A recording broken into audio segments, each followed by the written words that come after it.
The Blast from Our Past Network. Hey everybody, co-host Corey here. I just wanted to take a second and say thank you to all of our Patreon members who help support the show. Each month, they get access to The Carpenter Factor, Wrap Up After Dark, and all kinds of other fun exclusive content. You can sign up for our Patreon over at patreon.com/podcastingafterdark. Again, that's patreon.com/podcastingafterdark. Other ways you can help support the show and help us grow is leaving us a 5-star review on Apple Podcasts or Spotify. We also have a merch store where you can pick up a t-shirt or two, as well as some other fun items. You can find every link to our podcatchers, to our merch store, to Patreon, everything at podcastingafterdark.com. That's podcastingafterdark.com. Lock your doors, close your windows, turn out your lights, for chills and thrills await you. It's time for Podcasting After Dark with your hosts, Corey Stevenson and Zach Schaefer. Stay with a friend, say your prayers as grisly ghouls close in to seal your doom. Tonight's episode, The Great Silence, starring Jean-Louis Trintignant, Klaus Kinski, and Vonetta McGee. Corey, I got a question for you. What if Snake Eyes from G.I. Joe, his ancestors, his great-great-great-great-great-great-great-grandfather, that's a lot of greats, what if there was a movie about him and he was also a mute? What do you think that movie would be called? It would be called The Great Snake Eyes. Oh, I'm sorry. It would be called The Great Silence. I just hope that Snake Eyes' ancestors fared a little bit better than Silence did in this movie. Good old Silence. Yeah. Welcome to Podcasting After Dark, everyone. It's me. It's Tiny TZ. What am I calling myself this week? I have no idea. Joining me as always is my beautiful, bodacious co-host, Corey Stevenson, Sleazy C. What's happening, brother? Oh, buddy. Well, this movie, that's what's happening, my man. I warned you ahead of time. So if for those of you that are not patrons, of course, if you want to become a patron, go to patreon.com/podcastingafterdark. We do a monthly wrap-up series called Wrap Up After Dark. And in that series, we reveal the next pick for the next month or the next movies we're going to do or cover. And so Corey had a stack of Blu-rays, and one of them was titled Not Your Typical Pick, I think. I think that's what it was. Anyways, I said, let's go with that one, knowing it was going to be The Great Silence. Today's movie, we're going to be talking about 1968's The Great Silence. And he opened it up, and he's like, whoa, baby, yeah, our first Western. Yes, we are doing a Western. The Great Silence is a spaghetti Western. So, but it's probably one of the most unexpected prepare yourself type movies, because it's not what you think it's gonna be, and then it ends up being well we'll get to that in the breakdown. Yeah. Oh, golly. Oh, gee willikers. Yeah. So Zach and I talked a little bit offline before we started recording. We're not going to spoil the ending in our sort of general discussion right now. Obviously, it will be spoiled in our breakdown. So hopefully, if you guys have not seen the movie, we obviously recommend you go check this one out. This one should be a must-watch before you listen to our breakdown review. But if you happen to not watch it, we at least want to... We're going to save the shock for when it actually happens. So, yeah, The Great Silence, buddy. Not The Great Feel-Good, that's for sure. Well, it's a Western. It takes place in the 1800s. Times were tough. I think, actually, this movie now fits more in line with a lot of Westerns. I don't know. Pair this with the prequel to Yellowstone, known as the 1868 or 1818 or whatever the heck that show's called. Anyways, I think this would fit perfectly with that. The Blu-ray is out from Film Movement. And what's that imprint? I've never seen that before. Neither have I. So my quick history on this film, I had never seen it. And then a good friend of mine who is a big spaghetti Western fan spaghetti Western film fan, said, hey, there's this movie playing at the Laemmle here in Los Angeles called The Great Silence. Do you want to go check it out? And I watched the trailer for it and like, sold. Yes. Watched it, loved it. If you can love this kind of movie. And it came out on Blu-ray soon after. I believe it actually didn't make it to the States until the 2000s. It was a movie that was pretty much unattainable for decades.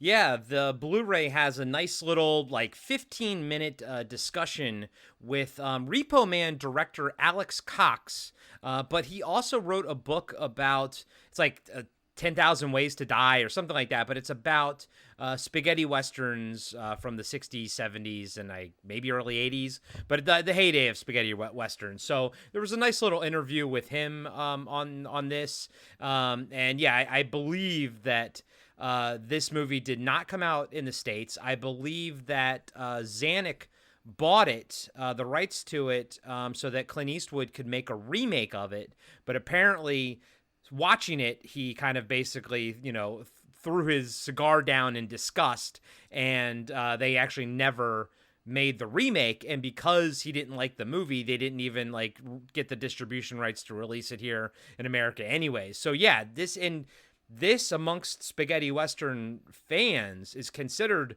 one of the greatest, up there with Sergio Leone's, Fistful of Dollars and all those kind of stuff. Trilogy, and yeah. That trilogy. And actually this director was basically contemporaries with Sergio Leone.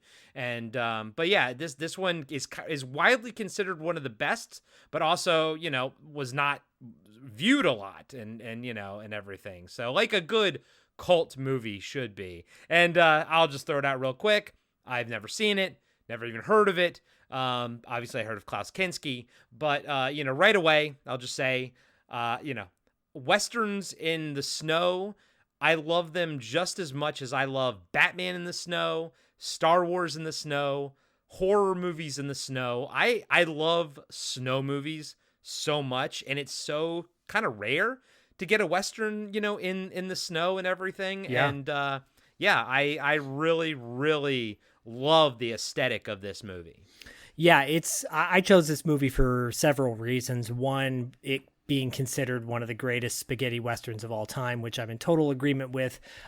Two, it's dark tones because we like to go dark. We're not called podcasting after light. And C, or two, or L, as I like to say. Yeah, it's a snow movie, and that's rare. It's also, so really quickly, it's directed by Sergio Corbucci, who is mostly known for my favorite all-time spaghetti western film, Django, the original Django from 1966, starring Franco Nero, which spawned a slew of sequels and movies in the similar vein. Of course, that movie was inspired by Good, Bad, the Ugly, Fistful of Dollars, For a Few Dollars More, et cetera, et cetera. But this movie has a different cast, obviously. But Corbucci did 3 films in this called Mud and Blood trilogy. It's Django, obviously The Great Silence, and then The Specialists, which came out in 1969. If you're interested in seeing, because Django is very muddy, it's like where you're up to your tops of your boots in this mud. I love that movie so much for the aesthetic. And Alex Cox actually talks about that. Apparently, this Sergio wanted to make a snowy western. Specifically, he literally is like, I want to make a snow western. The studio that he made it was going to make it for. They're like, snow's too expensive, and think of something else. And that's why Django is so muddy, because he couldn't get snow, but he still wanted some kind of some kind of weather aesthetic to it. Yeah. And if you are familiar with the original Django, it has a very unique look to it as well. I've actually never seen The Specialists. I now want to see it because I didn't know it was a part of a trilogy. This movie was actually filmed up in the Italian Alps. That's why on location. That's why it has such a unique, genuine vibe to it. It's beautiful. The locations in this movie, like, I would recommend this film just for the visuals alone. You could same. almost, I mean, you know, after watching it, it's an amazing movie too, but after watching it, you could just turn it on mute and have it playing like sort of in the background while you're doing stuff, because it's gorgeous. It's a gorgeous film. Although, you know, I didn't read any kind of synopsis on it, so I didn't actually realize it was supposed to be America until like 20 minutes in, where you find out that it's like Utah or something. I'm like, Yes, oh, no, yeah. I was like, that's not Utah, but that's okay. That's fine. I don't mind. Yeah, I mean, we'll talk a little bit about it. It's based around the Great Blizzard of 1899, which took place in Utah. So it's an actual time when that happened, and this is influenced also by the deaths of Che Guevara and Malcolm X. That's what Corbucci said. So that's also gives it an interesting twist. It's very much like topical too with the politics we have going on today. And I like that it's deeper than just a typical revenge movie. There's more layers to it. Yeah, I love the aesthetic of spaghetti westerns. I like westerns in general, but more specifically spaghetti westerns because of the aesthetic and the brutality of it. You know, everybody from Fulci directed some spaghetti westerns as well. And I remember being introduced to Django in Taos, New Mexico, when I was there for a summer and spent some time literally in the West, you know, riding horses and whatnot. And so I was totally in my vibe of like, I love Westerns and this is what I'm going to do for my rest of my life. I'm going to be a cowboy. And then the Will Rogers Historical Museum here in Los Angeles had a great spaghetti Western exhibit. It's not Roy Rogers. No, it's Will Rogers. Yeah, Will Rogers. Yeah. And I think they still have that exhibit up. There's a cool like spaghetti Western tribute there. And, you know, it's different. It's grimier. It's dirtier. And in this case, it's a lot darker than what we're used to. Yeah, and it's very bloody too. Like, I don't remember a lot of like the Clint Eastwood Westerns having sort of this level of blood. And, you know, kind of going into it, I just want to kind of give everybody a background on like sort of some of my favorite Westerns. Because like you, I like the genre, but I've never as a kid went out of my way to sort of like watch them. But if they ever came past me, I would enjoy them usually. I saw Django, the first one, with my stepdad, probably when I was like, I don't know, 13, 14, 15, somewhere around there. I don't really remember it. But some of my personal favorites, I love High Plains Drifter. I love that there's a supernatural element about it that I very much enjoy. I love the True Grit remake. I actually think that's an amazing film. I've seen the original. I enjoyed the original, but I actually really love the remake. I also love The Wild Bunch. But one of my favorites is, this might be a basic bitch, but one of my favorites is Unforgiven. And I saw that in the theater with my dad. And, you know, I loved it. I was like, this is amazing. And I was old enough to understand that it was like a what if. Like, what if the man with no name, you know, retired? Even though it technically isn't him, but it's like a culmination of all Clint Eastwood's characters. Right. That's when I started realizing that, like, Westerns are such a wonderful blank slate, and that you can insert any kind of genre into a Western, be it horror, comedy, Blazing Saddles, another great one that I absolutely love. You know, action, sci-fi, Cowboys versus Aliens. That movie sucked, but I still think you can probably make a good sci-fi Western. But Unforgiven taught me that, like, oh wow, Westerns it's a very versatile genre. Yeah, it is. It really is. And even if you say, oh, I'm not really a big Western guy, there's plenty of there's a type of Western for everybody. And also outliers, too. Like, I think we can all, and even film historians consider samurai movies and Western movies are almost the exact same genre. Because the idea is always that, you know, this character, be it a samurai or the gunslinger, like them and their gun or their sword are sort of like one. You know, they never can stay in one place because that's not what they're about. And people, also film historians, look at the Mad Max movies, are also literally in the same genre. So even if you don't love Westerns, but you love, you know, maybe an Akira Kurosawa film, or you love Mad Max, I'd say, you know what, you probably do like Westerns. You might not have given them much of a chance then, because they're all the same genre. No, they are. And I mean, but then you've got movies like Silverado, which is a personal favorite of mine. And that's more, I don't want to say, a little more family friendly. You know, it's still got its dark elements, but it's got, because it's the same director as The Big Chill and Grand Canyon. I'm blanking on his name. He's also the screenwriter of Star Wars. Yes, I know who you're talking about. Yeah, Jesus. Okay, yeah. Keep talking. I'll look it up so no one drives off the road. Okay, yeah. While Corey's looking that up, I also wanted to shout out really quickly. Tomas Kasdan. I didn't even look it up. It's Kasdan. Lawrence right? Kasdan. Yeah, Lawrence Kasdan. Thank you. Yeah, because his son also worked on Solo and everything. Yeah. Yeah. Nice job. Yeah. Thomas Millian, who you'll probably know from like the movie Traffic. He's been in tons of movies, but he cut his teeth doing a lot of spaghetti westerns and some really good, like really dark ones back in the day.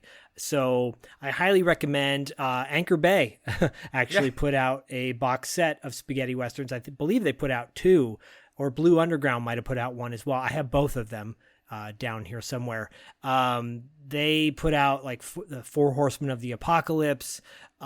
Just if you're a fan, if this movie interests you and you're like, oh, I want to check out more of these, check out the spaghetti westerns directed by, Corbucci. There's a movie called Run Man Run, which is great, which is directed by Sergio Solima. That's a great one, starring Thomas Milan, Tepepa as well. All these great spaghetti westerns. And then they go into Italian thrillers and then you get into Italian horrors. They all kind of lump together. So it's got everything for everybody. Yeah, no, dude, I agree with you, man. And after watching this, I mean, even with the ending the way it is, this is probably it's up there, man, for me. I wouldn't be surprised if over the years it kind of goes into my top 5 westerns.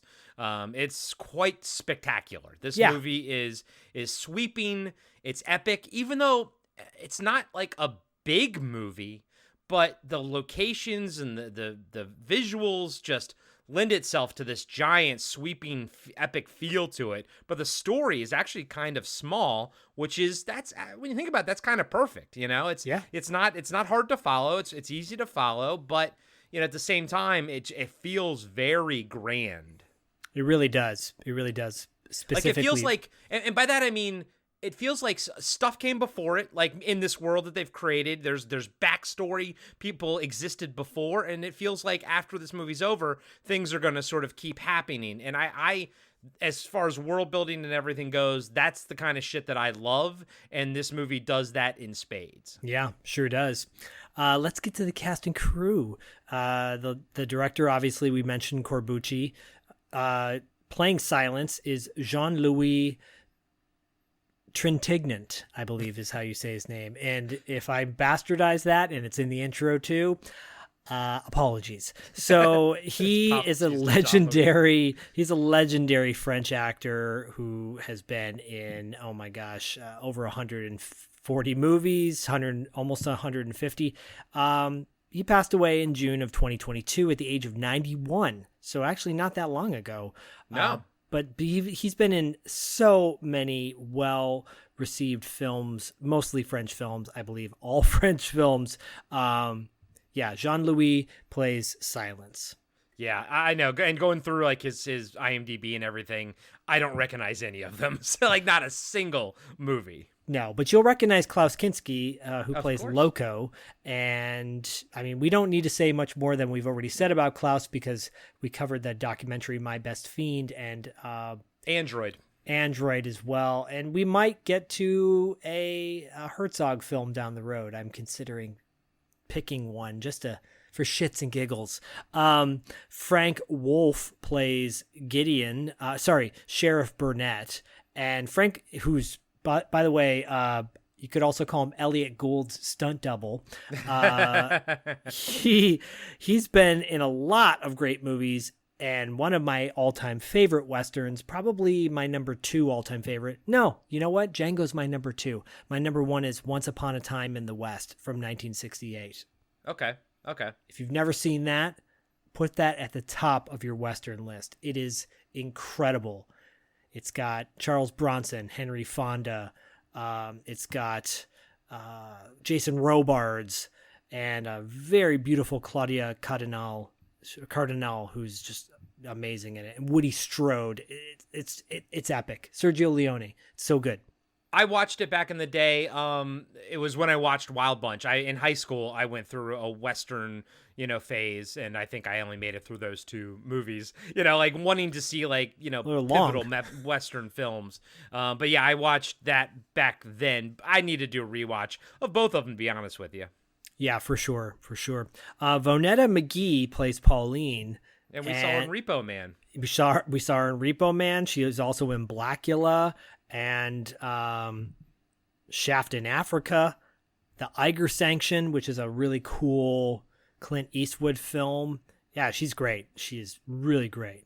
Yeah, and she's kind of like the emotional center of the movie, and she does a fantastic job. I think she was fantastic. I do think, apparently based on Klaus Kinski's, I think novel, or it was like not novel, but his autobiography, whatever he wrote. I guess he cheated on his wife with her when they were filming this movie. So sure.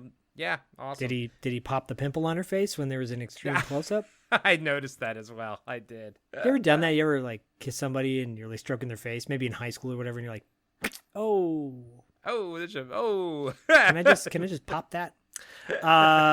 And last person I'll mention, because it's kind of, these are the top cast members. Yeah. Is Luigi Pistilli, who plays Polycut, one of the villains in the movie. He was in it for A Few Dollars More, The Good, the Bad, and the Ugly. And a lot of Italian films. But he's fantastic and has quite the facial hair. Yeah, no, I love his villainous facial hair. It's really good. It really is. Last thing I'll mention is the composer is, shocker, Ennio Morricone. Yep. So once again, Ennio lending his amazing scores. He's the John Williams of Westerns. In fact, he's I like him more than John Williams. But that's just me. I love the music in this movie. Zach and I talked about on Kinney and Company that I didn't think that the music quite fit on Kinney and Company. Here, I think this music is absolutely amazing. I thought this score was beautiful and wonderful. So, totally agree. Yeah. Totally agree. And Ennio, by the way, has composed over 500 scores. So, goddamn. Passed away in 2020 at the age of 91. So damn, man, these Italians are doing good, baby. No kidding, no doubt, Cub Scout. Okay, so without further ado, we're not going to talk the rest of the 2.5 hours. We're breakdown. We're not going to talk. It's going to be total silence. Yeah, and guys and gals, I know I normally insert the trailer right here. I'll hopefully find an English language trailer, but it might just be the Italian trailer, so I don't really know how well that really fits. Maybe I can put in a music score or something like that. Maybe put a music cue in, yeah. Yes, something. So guys and gals, know that I'm going to try to find an English trailer, but if it's just the Italian trailer, maybe I'll throw that in, and you can just skip through it if you don't want to hear it or whatever. But at least it'll have some of the music, though, in it. So anyways, either way, note to editor Corey, find an English trailer and insert it right here.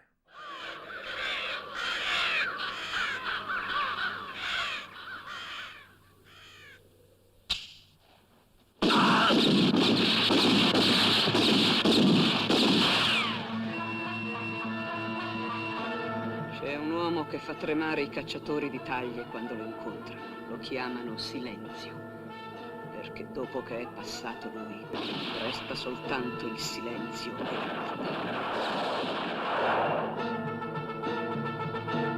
Chi è quel tipo spiritoso col cappello da prete e con la pelliccia d'oro? Tigrero, uno che è meglio perderlo che trovarlo.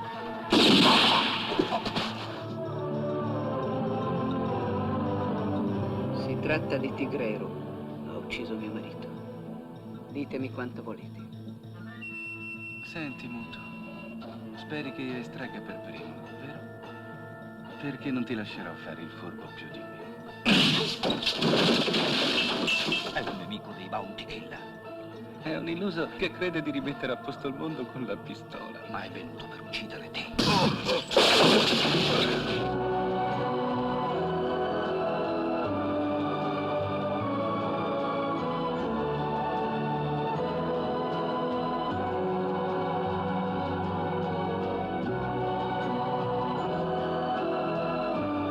Un giorno potreste incontrare uno più svelto di voi. Sarà un giorno molto divertente.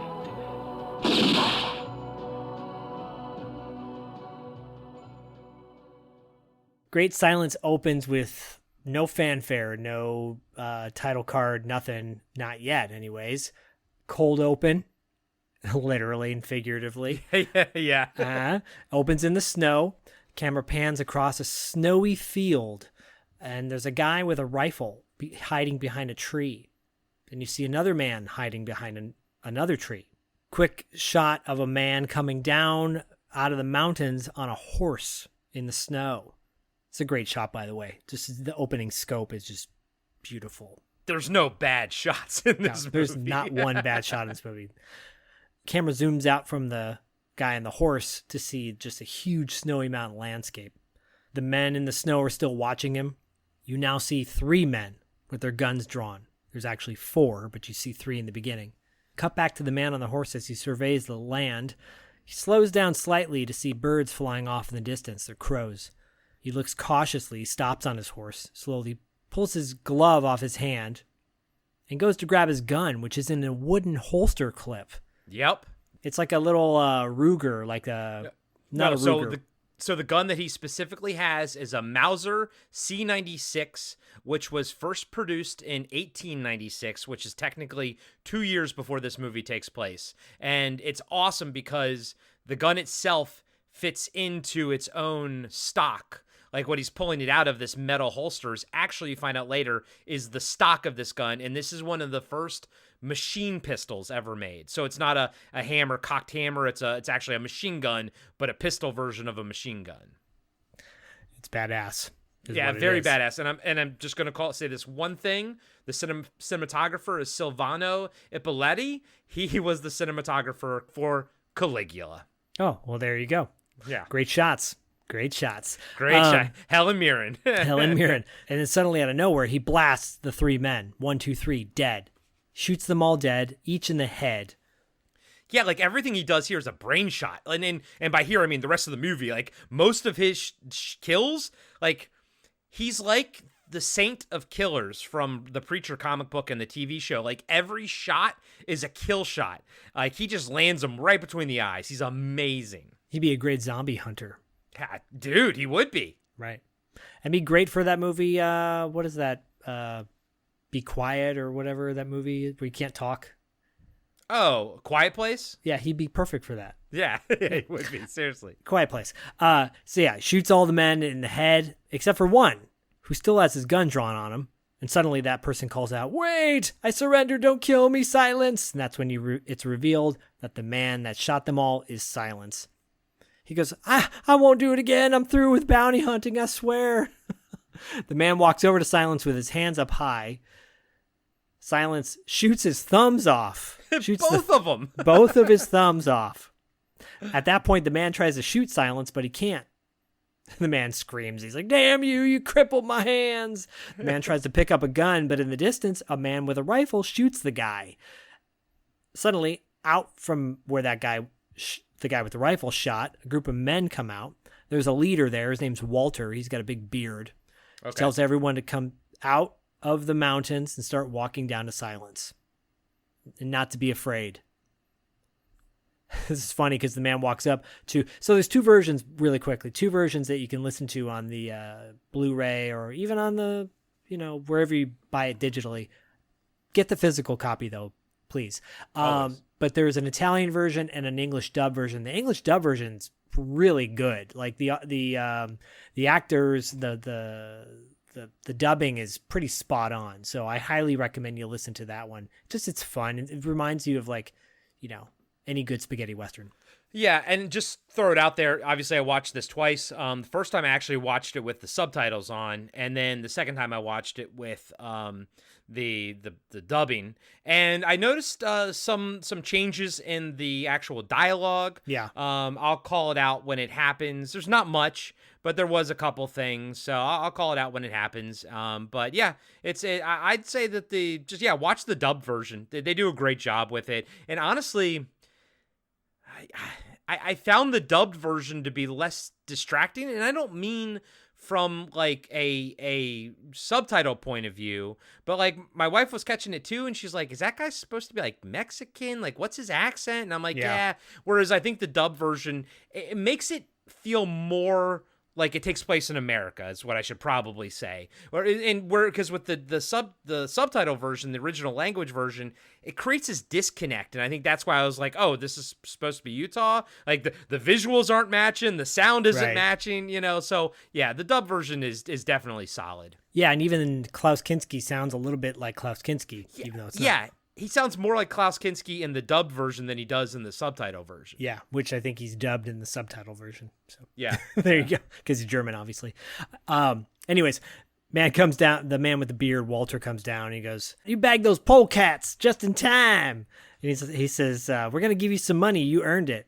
He goes on to tell Silence that they pretty much have to stay in the mountains, these villagers. I call them villagers throughout. I know they're like mountain people, but I feel like they seem like villagers, so I'll refer to them as villagers. Yeah, I think they're referred to as bandits or outlaws occasionally. But they're not, though. Because there's bounty hunters, there's bounty killers, there's bandits, there's outlaws. Yeah, I know what you mean. And I think maybe villagers is a nicer term. Yeah. But they're all like outlaws, though, technically. Like, they all have a bounty on their head because they were once soldiers, and I'm guessing, were they Confederate soldiers?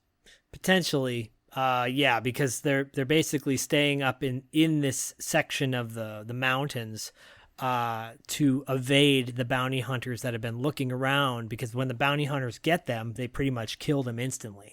Right, because it's like dead or alive, and then, well, if there's a choice and the price is the same, I'm just going to kill you because it's easier that way. But there's also talk of all these people, there's a talk of like amnesty or something, and so like I don't know my 1868, like politics or history all that well. I don't really understand what's happening here, but you don't really need to. Just know that these people, some people think that they're bad, but these villagers aren't really that bad. That's the thing. Yeah, it's a subplot that like you don't really need to get too into the weeds with. It's just know that they're wanted by the law, and they're waiting until the governor gives them amnesty to come down from the mountain. And so they'll serve some jail time. They're open to that, but they don't want to be killed. Obviously. But yeah, until the amnesty comes down, it's free reign on the killers, for the bounty killers to kind of go run roughshod on them, basically. Basically, yeah. The young man, or the man with the rifle that shot the last bounty hunter, the thumbless bounty hunter. The thumbless bounty hunter, who looks an awful lot like Cameron Dye from he does. Out of the Dark. Blank. Or Out of the Out of the dark, yeah, not out of the blank, out of the dark. Yeah, and Valley Girl as well, by the way. Yep. Yeah, he's kind of he's offended that he's not getting thanked for killing the mercenary bounty hunter, and Silence just rides away. The man, Walter, looks at the kid and says, "All you did was waste a good shot. That man up there had both his thumbs shot off. He never would have fired another pistol as long as he lived. Silence didn't shoot him. It's always self-defense, and bounty killers are afraid of him." The kid asks, "Why do we pay a bounty hunter when we're all in the army? Let's just fight back." Old man at that point says we should stay where we are. When the new governor declares amnesty, we'll be able to think as we want. The kid says, "I can't take it no more. I'm going back alive, and I'll turn myself in." He gives his rifle to Walter. Another guy walks off with him, followed by another guy who says he wants to see his wife. Walter says, "Reckon they'll be in jail. Or the graveyard." Unfortunately. Right. At that point, cut back to Silence riding his horse through a forest, and the credits roll. It's a long credit sequence, but I love it. Oh, dude, it's one of the best like things in the entire movie, and this entire movie's pretty fucking amazing. But these credits are just, my God, the chef's kiss. It's wonderful, and it's like I like it also too when the credits have a point, because by the end of the credits, Silence's horse goes down because he's in real deep snow. I mean, guys and gals, he's trudging through snow that is up to the horse's. It's like 5 feet thick. Yeah, it's crazy snow. Yeah, and then the horse goes down, and at the end of it, and kind of, Silence has to sort of walk away from the horse. I guess it died essentially. It pulled a tauntaun. It died from the exhaustion and everything.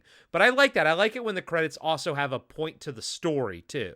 Yeah, they really do. And unfortunately, this isn't the only time when a horse will fall victim to the elements. Yes. And, it's obvious that the filmmakers love this sequence because they kind of recreate it a couple times more in the movie, which I have no problem with, by the way. No. The kid with the rifle who was upset he didn't get thanked, cut to him. He's racing home in the snow to his mother. He hugs his mother, and then he asks for a lawyer. His mother says, he's here already. And there's a quick shot of Loco, a.k.a. Klaus Kinski, and this, quote, lawyer. The kid comes into the house with his mom, and the lawyer says, you're wise to put your trust in law. The kid is excited because he's going to get a fair trial. Suddenly, the lawyer, his name's Charlie, pulls a gun on the kid. Kid tries to go leave the house and gets shot and dies. Mother continues crying. Charlie says, I'm sorry, but it's our bread and butter. Cut to the mother being covered in her son's blood. Charlie pulls the dead body away. Charlie then says he's lucky he didn't hit the kid in the face. Otherwise, people wouldn't recognize him. Yeah, because they need that. I mean, think about that. They have to use the wanted poster and basically bring the dead body and show them the wanted poster and show them the person. So, if they blew off the kid's face, they couldn't get any money for him. Right. There's like little technical things in this movie that I actually like that they don't always talk about in Westerns, like that. For example, a couple other things later on. We'll get to that later. Charlie asks Loco if he's coming with him. Loco says he's out to find more escapees. By the way, Loco, Klaus Kinski, Klaus is a little guy. He's a little guy, but he looks so creepy as hell. He's so good in this. Oh, yeah, for sure. And Charlie's played by, he's uncredited in the movie, but he's played by Bruno Corazzari. He's played by Bruno Corazzari. Okay. Just real quick, he was in The Psychic, that Fulci movie, 1977 Fulci film. Oh, cool. Nice. Yeah. Nice. That's a really good one, by the way. Yeah. Yeah, so Charlie tells Loco to be careful. He says, I heard that 5 of our guys got killed the other day. Loco rides off, and Charlie drags the body through the snow. And those 5 guys are the ones that Silence killed. Yeah, 5 Guys is not just a shitty burger place, but it's actually a bunch of dudes that got killed in the snow. By the way, I went into a 5 Guys because I'm like, I'll try it. It's just like your basic burger place, and they're like $10 burgers. Lame. They're East Coast. People love their 5 Guys. I get it. I'm a bit indifferent to them. So you know what I want? I want an Arby's right now. I want a Roy Rogers right now. Oh, I'll take you Roy Rogers and I'll give it to you. Cut to the governor's office. It's not Mel Brooks from Blazing Saddles, sadly. He's talking to a man named Burnett, the sheriff. There's a giant map of Utah, and that's when I was like, oh, this takes place in America, I guess. Right. Burnett says this killing for money has to stop. Murder for reward. The governor says to Burnett, you're the man to do it. Help stop it. Burnett's very appreciative. Again, Burnett looks like a Elliot Gould from the 70s. He's amazing. He appreciates the offer, but he doesn't think he can do it. There'll be a lot more for a sheriff to take care of this whole mess. Governor says, that's the reason I chose you. I know you'll handle it. He says, the manhunt is inhuman. Amnesty if the voters want. We must learn to live with all the people and races and persuasions. We must unite to make a new West. The governor's proud of himself, and he says, we should use that in my next speech. He says that to one of the guys in the office. Burnett says, yeah, politicians who promise amnesty to the murderer. His own father would kill him for an election. Governor looks upset and says, what do you mean, sir? Burnett gets up and looks at, like, all cowardy and like cowls, and he's like, oh, nothing. I was just thinking out loud. The governor says, well, your thinking is not your business. Get out there and do your job. He shows Burnett where to go on a map. Snow Hill, Utah. Yep. AKA Silent Hill, Utah. There's a shot at one point. It's snow coming down at night, but I'm like, it looks like ash. Oh, well, fun fact. Most of the stuff is snow, but for Snow Hill, it wasn't snowing. So a lot of that is actually shaving cream. Oh, okay. Yeah. Sure. That's cool. But honestly, it doesn't. I feel like there's snow like 80% of this movie, and they just had like 20% of that. Versus like other movies where like all the snow is fake. They had to just use it a little bit here, and you don't really notice it. Yeah, you don't at all. I didn't at all. Yeah. Cut to a villager from the mountains running through the forest, panting. He's being chased by Loco on a horse. It looks exactly like the same field as before, and I think they recycled that area. But probably, who cares? I wouldn't. Yeah, be surprised. Why not? Right? I have zero problem with it. I'm just like, it's still beautiful. Yeah, and it's so and so this guy's uniform, because it looks like he still has maybe some of his soldier uniform, like maybe his cap or something, and his looks grayer. So I'm guessing that he's a Confederate or was a Confederate at one point. I guess so, and let's be honest, there were some Confederates who were forced into battle that didn't want to do it. So yeah. Then maybe that's those people, or there are some people that actually see the light and realize it's maybe not the best thing to do. Yeah, because the Union was blue, right? And Confederates were gray? Believe so, yeah. Yeah. Yeah. Well, look at us. We're pillars of public education. I'm literally right now, Bodie's learning about this stuff, so I need to get on top of it before he schools me. Well, he'll probably school me. Show him the great silence. Yeah, exactly. Or better yet, show him glory. Oh, Jesus. Yeah, I told him, I'm like, have you seen, because he's learning about the French Revolution. I'm like, have you seen Revolution with Al Pacino? Did you? No, wait, no, never. No, never. I saw Glory in the theater. I remember seeing that, dude. And I remember when that guy's head came off from the cannonball. That was amazing. That was amazing. Best shot in the movie. Yep. Yeah. So at this point, the man's running and he's being chased by Loco, and Loco's got a whip, and eventually he whips around the guy as he's laughing maniacally. Man falls to the ground and screams in pain. He's whipping his body, and he drags the man off through the snow while the man yells, while the man yells and screams to stop. Loco says, tell me where he is. I'll let you go. The man says, I don't know. Loco continues to ride off with him, drag him in the snow as the man screams, and the man says, I don't know nothing. Loco says, tell me now, or do you not want to live? Finally, the man says, he's at the edge of town at his wife's house. Loco says, thank you, and he shoots him dead. Plugs the guy. Yeah, I knew that was coming. Of course. And then Loco opens up a notepad and starts writing something down on it. I at that point, I'm like, maybe that he was writing down the guy that he killed, right? That's what I was thinking. I think that's his little ledger, like this guy's name, type of thing. But, you can tell a lot by Loco, like his fur coat is beautiful. So right away, you can just tell by what he's wearing that he's very good at his job because he has money. And he's clearly literate as well. The fact that he has a little notepad, he can write. Like, I think that says a lot about maybe his upbringing. Even though we don't get anything about him, I think that tells you right there that he had probably an upbringing that was a bit more high class because he can read and write. But his outfit also tells you how successful he is as a bounty hunter, too. Right.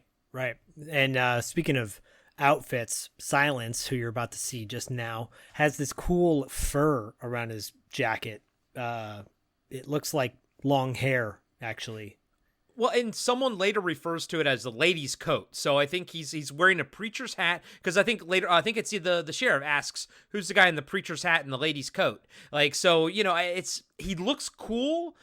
And nowadays, you can't really tell that it's a preacher's hat or a lady's coat. But I think back then it was supposed to sort of be like he's just putting things together, like as a sort of a hodgepodge. But like Boba Fett, when, like if you just take the original character, all those armor pieces were not supposed to be like one piece of armor. They were supposed to be stuff that he collected from other places and sort of put it together.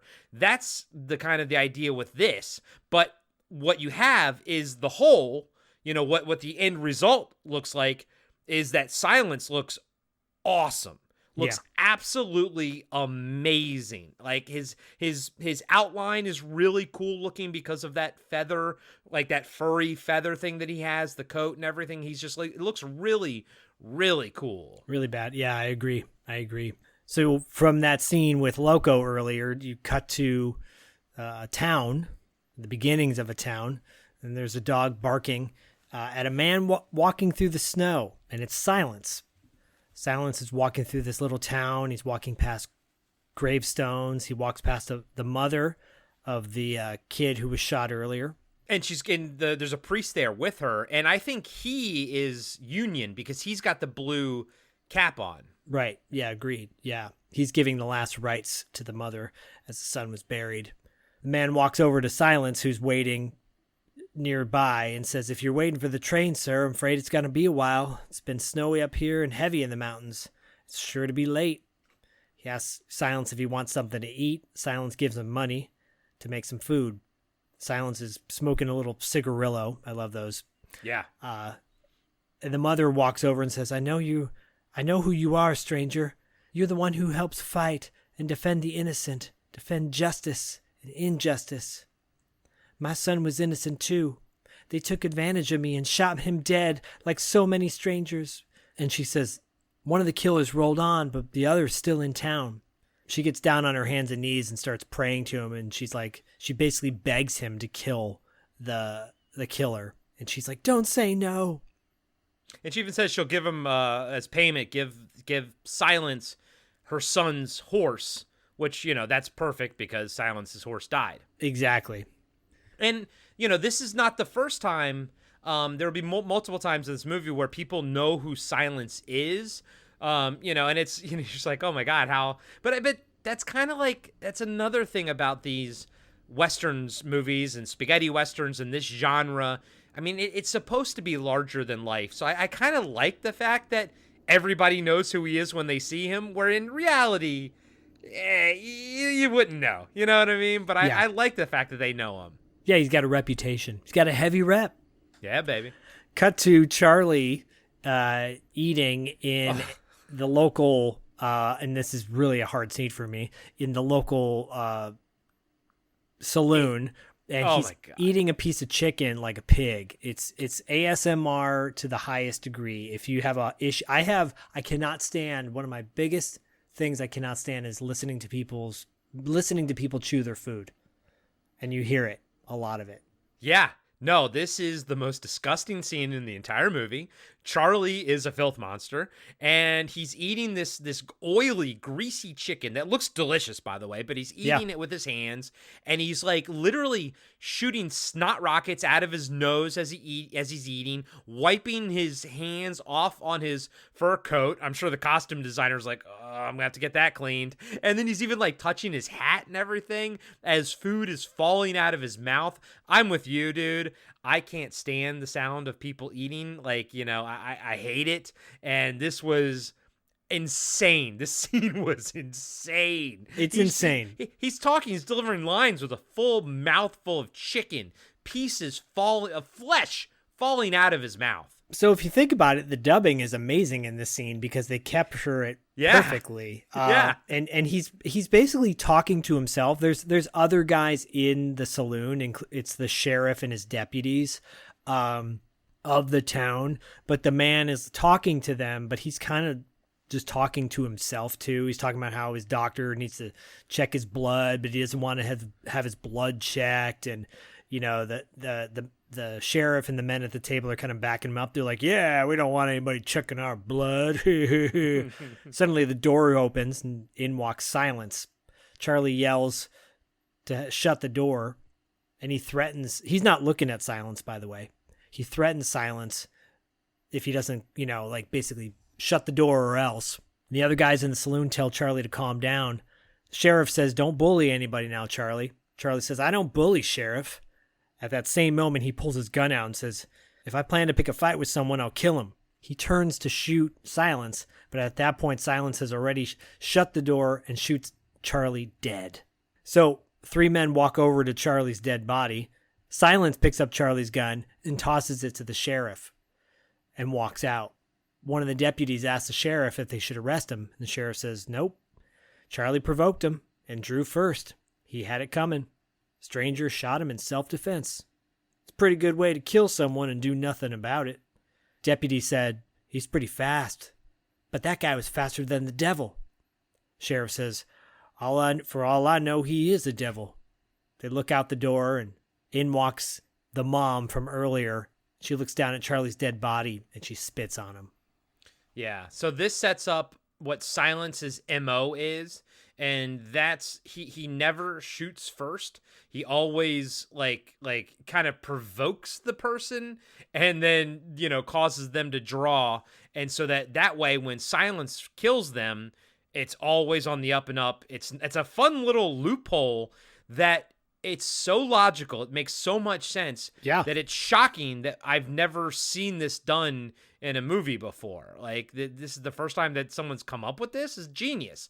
And yeah, it's awesome. And I love that Silence is so fucking fast with his draw and his kill. Yeah, he's the fastest gun in the West. Yep. Hey everybody, Corey here. I just want to let you know that we'll be right back after these short messages. Hello, and welcome to BAMPIRE. BAMPIRE is a wildly ambitious, independent horror comedy film. It is fun, sexy, thrilling, and unpredictable from start to finish. On the surface, Vampire is a slasher flick set in the 90s. References Bambi, but it's not just, Bambi, but horror. It's its own thing, and it has a real story to tell. Vampire is a story that I wrote to encapsulate my own experience growing up in the wilds of Alaska, seeing humankind interact with nature. So to me, Vampire is just like a fantastic horror comedy, just like a classic kind of Buffy the Vampire Slayer, early Scream era. It's also a gore fest that will make you wonder if we took the actors back there and really mauled them like that. It is going to be so wildly entertaining. It's visceral. It's energetic, it's emotional, it's popcorn, it's candy. It feels like watching a movie. It's a movie. And now, back to the show. Cut to Loco riding through the snow on his horse. And at first I'm like, oh, is this the same town that Silence was just in? But no, it just looks similar. Yeah, that's the thing. This isn't Snow Hill, like where Silence just killed Charlie. It's not Snow Hill. It's another town. So those sheriffs that are there, they're not going to be sort of applicable later, you know. But they all kind of look the same because they're just wooden, Lincoln log wooden buildings in the snow. So it's kind of sometimes hard to discern different locales. Well, I was explaining that to Bodie in the if you think about it, in the 1800s, it's like these people would just come in with nothing and have to set up these rinky-dink places. Install plumbing? It's crazy. In a place that's never had it? It's just wild. It's really fascinating if you think about it. I like how you went to install plumbing. I don't think they have plumbing in any of those places, buddy. I think this is all outhouses and shit still back then. I mean, like digging holes in the ground, pooping and filling them up. That's pretty impressive too. So there you go. That's plumbing for you. That's plumbing. I'm gonna plumb you. So cut to a woman in her home putting bread in a backpack, filling up a canteen with water. Cut back to Loco making his way towards the house. He walks in on the woman and surprises her. The woman says, "You're wasting your time. My husband's not here." Loco says, "I know, but I'm not going to risk losing $1,000. You can make him come to me, and you will, won't you?" He grabs her and says, "Won't you?" Cut to the husband hiding nearby behind like a part of the home that they live in. Loco like behind the barn-ish sort of. Yeah. Loco yells out, "If you care about your wife, come on out." He has his gun on her, and the man has his gun drawn as well. He puts the gun to her head and yells out to the husband, "If you want her alive, I'm not going to kill you. If you give yourself up, I'm not going to hurt her." The man comes out from his hiding spot, and he throws his rifle out, puts his hands up, and Loco shoots him dead. Just like that. Just like that. Right in front of his wife, dude. And then he tells Pauline, he pushes her. He goes, "Say goodbye to your husband. Always respect the dead." Pauline runs to her dead husband. Loco says, "Pack your husband in the snow. That'll keep him fresh till I collect his bounty. And don't you bury him." He rides away on his horse and he says, "What times we live in when a black is worth as much as a white man." That's the times, man. So he's racist and, well, tracks. Yeah. Yeah, you're not supposed to like him as a villain. No, you know? never. There's some villains that you enjoy and everything, but he's not one you're supposed to ever care for. Exactly. Loco rides off and Pauline rings the little triangle bell and yells out, "They shot my husband." She runs back to her dead husband, starts dragging him through the snow. Polycut is looking out a window in a nearby shop. See, I took it as, I think she dragged her husband. I mean, I don't think she's that far from town. Yeah. But I think she dragged her dead husband essentially to the center of town, right? I think she's around the corner, technically, sort of. But I do think that she kind of dragged her husband there. Yeah, it's implying that she dragged him quite a bit. She dragged him into town across from Polycut, and she's yelling out. 3 women.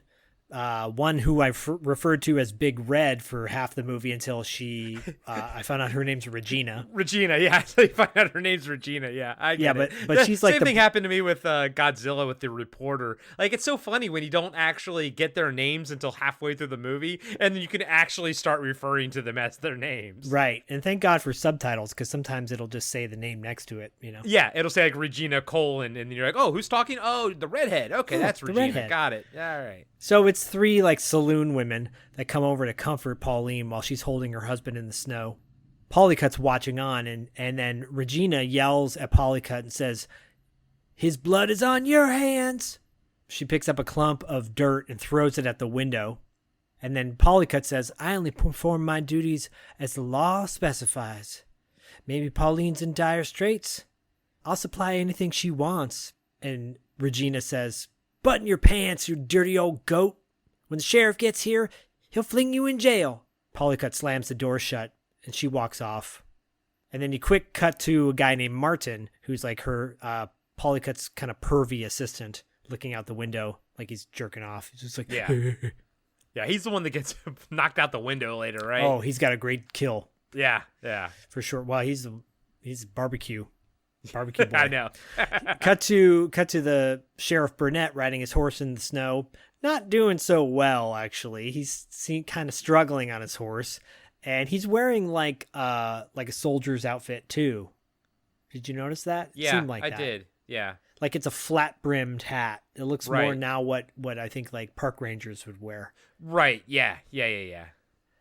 At one point, because the horse is struggling in the snow, he gets off the horse. It is. This is legit. I don't think that horse was definitely having a hard time. No, it was. And I mean, there are allusions to him being a good soldier and everything, so it makes sense that he's still wearing sort of that attire, Yeah. He calls the horse Betsy because he's got a relationship with that horse. Cut to he sure does. Cut to two men walking in the distance. One's carrying a sickle. And then suddenly the sheriff is surrounded by the hill people, the villagers, including Walter. Sheriff gets back on his horse as everyone approaches him, pulls his rifle, he starts to take off. The horse gets stuck in the snow, and the hill people surround him, the villagers. Burnett tells them to clear out. He says, "I'm the sheriff of Hill County." He tells them to halt or he'll shoot.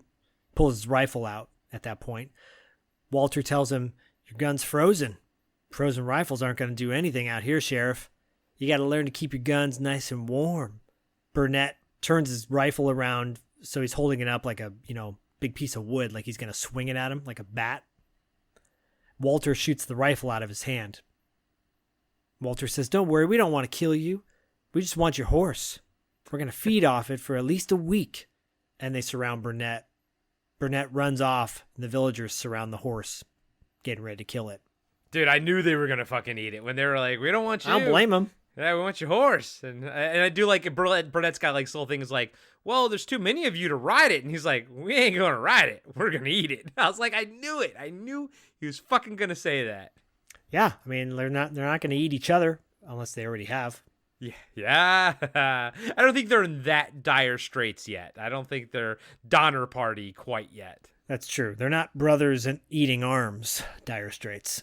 I do think in that world, in that culture back then, I do think eating horses is still kind of like not ideal, you know, like not quite smiled upon, essentially. I'd do it if I had to. I think it's better than eating people. Yes, of course. Yes. Would you eat human flesh if you had to?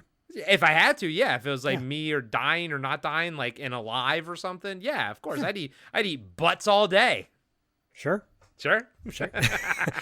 Cut to crows circling above. Pauline and her lady friends are burying her husband. She looks exhausted, but she says she'll manage. She only wants one thing. Revenge. Revenge, motherfuckers. I was like, love it. Yeah, you do. Do you remember that video game Red Dead Revolver? Of course. Oh, yes, God. of course. I remember the first time I ever played that. I was like, this is amazing. Yeah. Me too. And that kind of, weirdly, that is a part of the Red Dead Redemption world. Like, that was sort of I don't know if there's any story connection, but that was the same studio, and I think Rockstar bought it or something. But yeah, dude, I remember that game. That was good stuff. Yeah. Regina says, she goes, what can you do, honey? It's Polycut's fault because he wouldn't give your husband any work. He forced him to rob. He's responsible. Pauline says, maybe so, but the one who really killed him is Loco. You zoom in on Pauline and she says, my husband once told me about this man. Bounty killers sure do tremble when he appears. They call him Silence because wherever he goes, the silence of death follows. Badass, dude. So cool. Put that on a shirt. Fuck yeah. Cut to a beautiful sky view shot of the mountain, the snowy mountain. And you zoom down on a caravan of horses. It's a, what do you call that? Stagecoach. It's a stagecoach. Yeah. Mm-hmm. Yep. Several horses. There's a horse being drawn behind it too. I think that's Silence's horse. Yes. Driver of the stagecoach tells his co-pilot, we're only a week late. Suddenly, out of nowhere, Not bad. yeah, Sheriff Burnett pops out of the snow yelling for help. He looks exhausted and frozen from the snow. He approaches the carriage and says, I'm a sheriff. I lost my horse. I got to get to Snow Hill. And they're like, well, we're going to Snow Hill. And he's like, I don't have time to talk to you.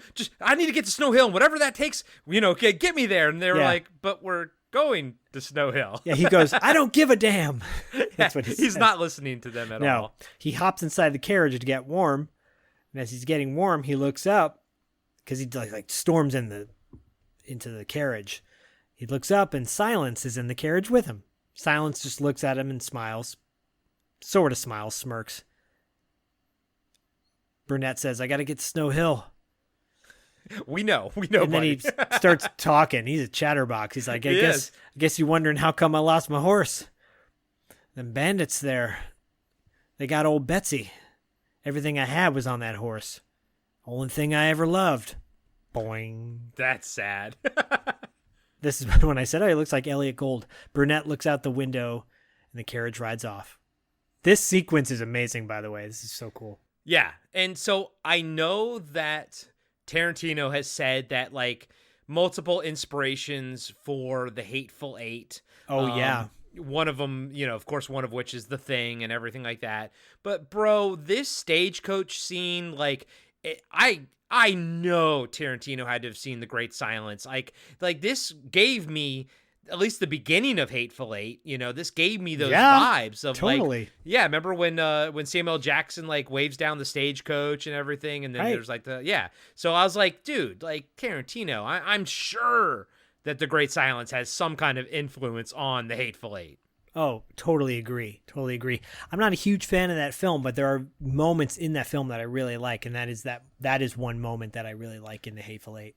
I only saw it once in the theater. I saw the 70 millimeter, version in LA. I got the roadshow, thing or whatever, pamphlet, book or whatever. I haven't seen it since, although I kind of want to watch the 4-part Netflix series because everyone says it's kind of cool what they do and how it actually kind of works as 4 separate episodes. And I think they actually draw things out a little bit. Like there's some editing. It's not just like it cuts here and this is where the first episode is. And I think they actually do some stuff. And so I'm kind of intrigued to see that. But like I said, I've only ever seen it once and I enjoyed it, but I don't remember like necessarily like loving it.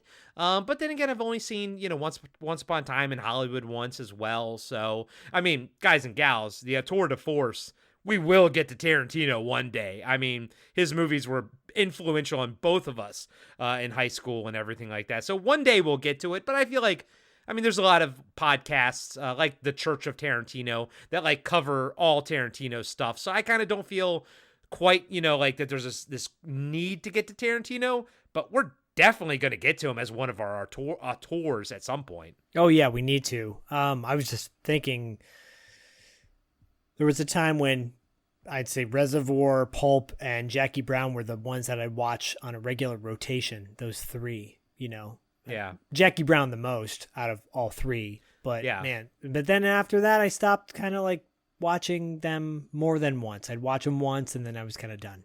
Yeah, that's kind of like how, Reservoir Dogs was massive for me in high school. I mean, I even went to prom wearing my skinny black tie and I had my black cowboy boots instead of, whatever black shoes because of Mr. Blonde. Yeah. I mean, Reservoir Dogs was huge. But for me, I love Jackie Brown. It's my favorite of the Tarantino films. And then probably Kill Bill Volume 1, just awesome action. But yeah, like I said, we'll get to it eventually for sure. Yeah, I've only seen that one once, though. It's so weird. I don't know why. I should watch it again. Anyways, as the carriage makes its way to Snow Hill. On actual plowed roads. Like, by the way, there's one shot that, and I'm sure back in the day you couldn't see it, but you could tell, it was a top-down shot, you could tell that there were those, like 6-foot tall, like, posts to show where the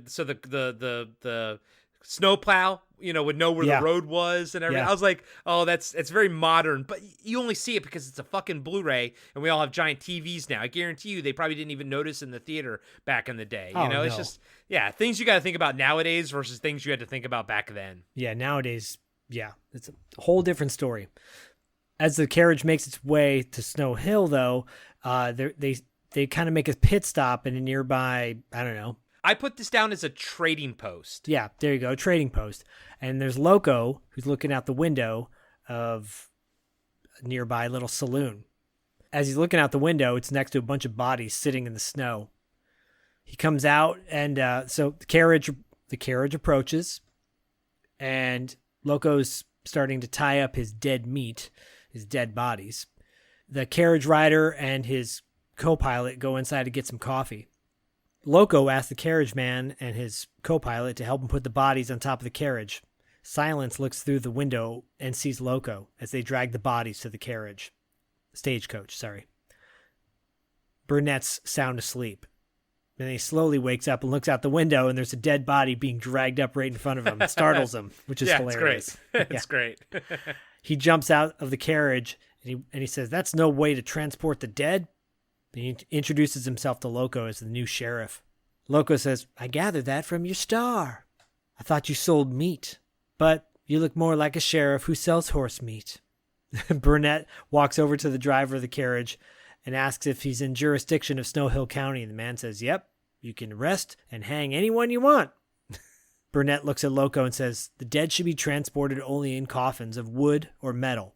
Silence looks on from inside the carriage out at Loco and Burnett. Burnett says to Loco, "What's so special about these corpses?" Loco says, "They're bandits. There's a price on their head. You see 'em taking 'em in. Best way one can in weather like this."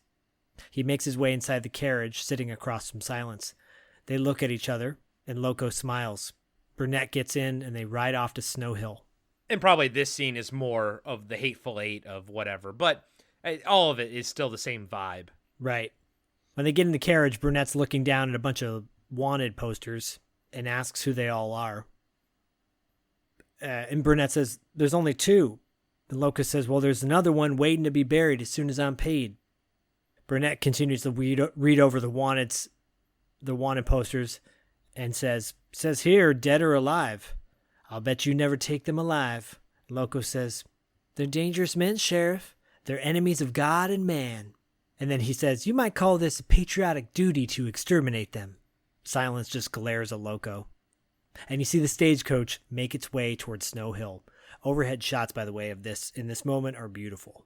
Yeah, and it's interesting, too, because, I mean, again, this is written by an Italian, but there's a lot about patriotism in the New World and everything, and, like, different people's ideas of what this new world America is going to be and what it should be. And, and there's also like people who clearly like Loco, use the term patriotism to kind of do their nefarious deeds and everything. But you don't think that they quite believe it, but we believe that the sheriff believes it. So it's just interesting. There's all these viewpoints on what direction sort of the new world is supposed to go in and everything. Yeah, totally.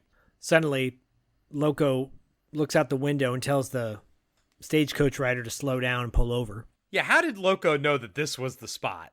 I don't know. I'd like him in the Fargo movie to find that, buried money in the snow. Yeah, seriously, dude. There's no fucking way, man. Because when he gets out, he's got another body to be slung up on top of the stagecoach. It's body number 3 of 4. And there's a rifle attached to the guy. He stashes the rifle back in the snow, so keep that in mind for something later in the movie. Yes, exactly. But I wish we would have seen, like, he put something, like the guy's hat on a post or something right by it, because he finds the body, like, right away. He sure does. Because he's good at what he does, I guess. Yeah. The sheriff's looking at him kind of annoyed, and Loco says, what's wrong, Sheriff? Why can't a man provide in his old age? Burnett says, sooner or later, you're going to meet up with someone faster than you. Loco says, well, that'll be an amusing day. And he looks at fucking Silence and smiles when he says that. Right. Camera pans over to Silence. Silence looks a little bit scared. He doesn't look like angry. He just looks like, nervous. Like on edge, ready to strike if need be. Right. Cut to the stagecoach taking off through the mountains. Then you cut to the saloon. Ladies of the town are looking out the window, saying the stagecoach is here. Regina and her 2 friends are watching. Everyone looks on, including Polycut. Burnett and Silence get out of the stagecoach. Burnett says goodbye to Silence, and he says, maybe next time you'll be more talkative. Silence just nods and walks away. Polycut spies Silence and tells Martin, his assistant, I want that man followed. Tell me where he spend the night. Martin agrees and walks out. Burnett tells Loco where to take the bodies, and Loco says, if you pay me right away, you can have them, Sheriff. Burnett says, I suppose you think that I'm the gravedigger around here too, huh? He tells Loco he doesn't like his face or his manners, so watch out, or you'll be down with them, and he points at the bodies. Polycut walks up and introduces himself and says, welcome to Snow Hill, to the sheriff. Glad to see we have a sheriff that commands respect. Burnett says, who are you? He says, "I'm fuck are you?" Yeah, he says, "I'm Henry Polycut. That's my store." Polycut says, "Very peculiar when you were sent here, Sheriff." Polycut says, "Actually, I'm also the justice of the peace here. We'll be working together." Loco walks over to him and says, "Gonna pay me now, Sheriff? I'd really like to get out of the snow."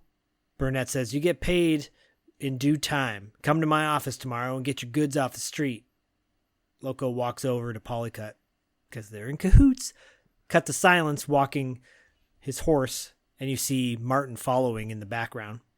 Quick cut to Pauline, who opens the door to her home, and there's Silence at the door. Silence hands her a piece of paper like a telegram. Pauline says, "Yes, I sent you. Come in." Silence walks over to the fire to get warm. She says, "I thought you'd be older." It's like, dude, when I heard that line, I was like, John Carpenter has seen this movie. Right? No doubt. Maybe Roadhouse too. Maybe the guy who saw it. Yeah, that's true. No, I think that's a game of telephone. I think John Carpenter has seen this movie. I think Roadhouse has seen John Carpenter movies. Agreed. She pours Silence a glass of whiskey, and she says, "I sent for you because I want you to kill a man. How much you want for that? He takes a drink, pours himself some more whiskey. Pauline says, well, at least you can answer me. Can't you talk? Silence stands up, pulls a scarf down around his neck, and shows her this giant scar. She apologizes and says she didn't know. He just smiles. He walks over to the fireplace. Yeah, dude, none of us knew. It was really cool, and it's a cool reveal. It's a great reveal because, like, he has stubble on his neck, and, you know, like, just effects-wise, they had to apply that scar, like, either, I'm sure they shaved, like, a line, but you can't shave too much, you know what I mean? So, it's like, cool. It's a great scar that, if he didn't have stubble, I would have been like, cool, okay, that's awesome. But the fact that he has stubble and they still did it, I'm like, that's doubly awesome. Yeah, it's really cool. And so I kind of, skirted over it pretty quickly. But yeah, this is the first we find out that Silence is actually mute.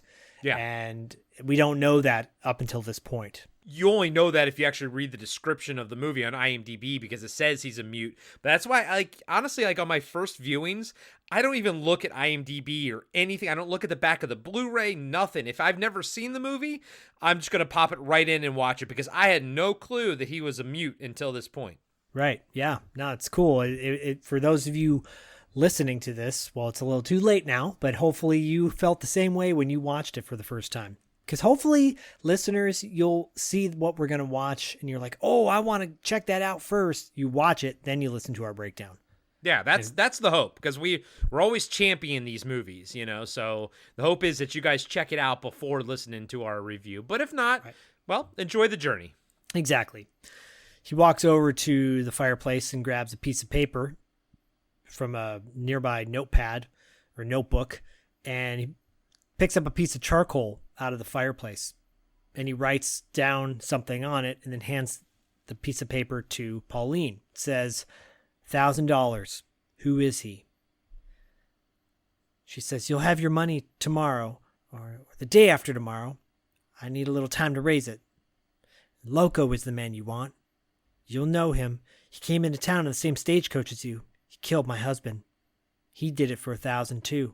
Cut to Loco eating soup in the saloon, and he's talking to someone. Not quite as gross as Charlie eating, but it's still another gross, like, food scene. Right. And he's talking to someone, but you don't know who he's talking to. And he's talking about killing a man and about putting a good price on his head. And the camera pans out, and you see that he's talking to Polycut. And they're talking about Silence. Polycut's joined at the table by Martin, his assistant. Loco says, I know him. He picks a fight when somebody draws, and then he shoots him.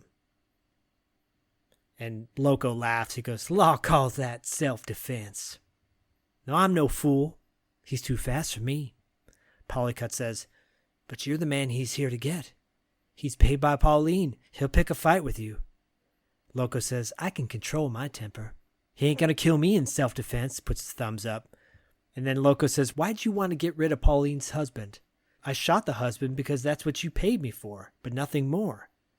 At that point, Loco stands up, throws his bowl over to, like, Martin on the other side of the table, and just walks out. And I like that there's this, you know, juxtaposition, two people hiring somebody to kill the other person. So, like, you know, Polycut is trying to hire Loco to kill Silence, and Silence is being hired by Pauline, or at least trying to be hired by Pauline to kill Loco. So I like how it's happening, like, at the same time. I like that the prices are the same. Like, it costs $1,000 to kill Pauline's husband, and it's going to cost $1,000. Like, I like this idea that a man's life is just worth $1,000. Now, granted, back in 1869 or 1868, $1,000 was holy fucking shit. Like, that's a lot of fucking money, you know? Not only that too, but it's also an important moment in the movie where you realize that the bounty hunter killed the husband not for shady reasons. It wasn't for, you know, there was no reason why he wanted him dead, really. Right. Well, Yeah. you'll find out why in a little bit. Well, yeah, of course. It's always that punani. So, cut back to Silence being shown his room by Pauline. She tells him to sleep up in the loft of their home. He lays down for bed, and he's kind of watching her because he can see over the side. and she's getting ready for bed as well. As they get ready for bed in their respective spots, Silence looks over at the candle on his table, and he flashes back to when he was a child. It's a good transition. They use the candle to kind of fade into the flashback, and there's like a candle in the flashback too. It's really well made. I like that transition. Yeah, it's really cool. And it's a flashback because like immediately there's no snow at the location that you flash back to, which is really helps to solidify like, okay, this is not right now. Yeah, you cut to like springtime, and there's 3 men riding on horses in the distance towards a house with a woman inside looking out the window. She walks over to her husband and says, "You better surrender." And you see a little kid standing on like the nearby staircase watching down at her mom and her dad kind of arguing about it. And the men walk up to the house. And as they're walking up to the house, they have their guns drawn. And one of them is a sheriff. And he yells into the house, "We got a warrant, Gordon. We got a warrant for your arrest." Gordon's got his rifle ready. That's Silence's dad. Yeah. And his wife's at his side trembling. "I'll come out, but that's only if I'm going to stand trial." And the sheriff says, "It's safer." He goes, "That's safer for you if you're going to prison. We're not some bounty hunters that are going to kill you for a reward." Gordon and his wife look at each other and they say, and Gordon says, "Okay, I'm surrendering." He starts to walk out the front door, and suddenly out of nowhere, a man opened fires, killing Gordon and his mom together. Well, so he shoots through they gun him down essentially through the window, and so the dad gets gunned down. Like when he shoots through the window, he shoots him. He shoots the dad. That's right. And the sheriff comes in, and once the sheriff comes in, he says to another man who's polycut, he goes, "You don't have to worry about Gordon now." Yeah, and the mom gets gunned down too. Like, so the one guy shoots through the window, shoots the dad, but another guy walks through the front door, shoots the dad and the mom, but then also the dad shoots him too. So like one bounty hunter goes down, but the mom and the dad go down as well. Right. And Silence is now crying. Right, Gordon, or whatever his name was, the little kid, as a kid. He's got quite the blonde mop on his head, too. Right, you're right. And Silence is crying, exactly. And Polycut sees the kid after the sheriff says, "We don't have to worry about anybody talking now." And Polycut takes a knife out and says, "Maybe not." And he says, "He'll never talk again." Yeah, I didn't, I thought the sheriff was the one that was actually going to cut his throat. It was Polycut who did that. Okay, so the first time I watched it, because Polycut doesn't have the same facial hair, I didn't actually realize that Polycut was there, for slitting Silence's throat and cutting his larynx or, whatever they did, Yeah, because as he takes the knife out, the camera pans in on little Silence looking at a candle, and that's when it flashes back to the candle on his bed. Yeah. So now we know.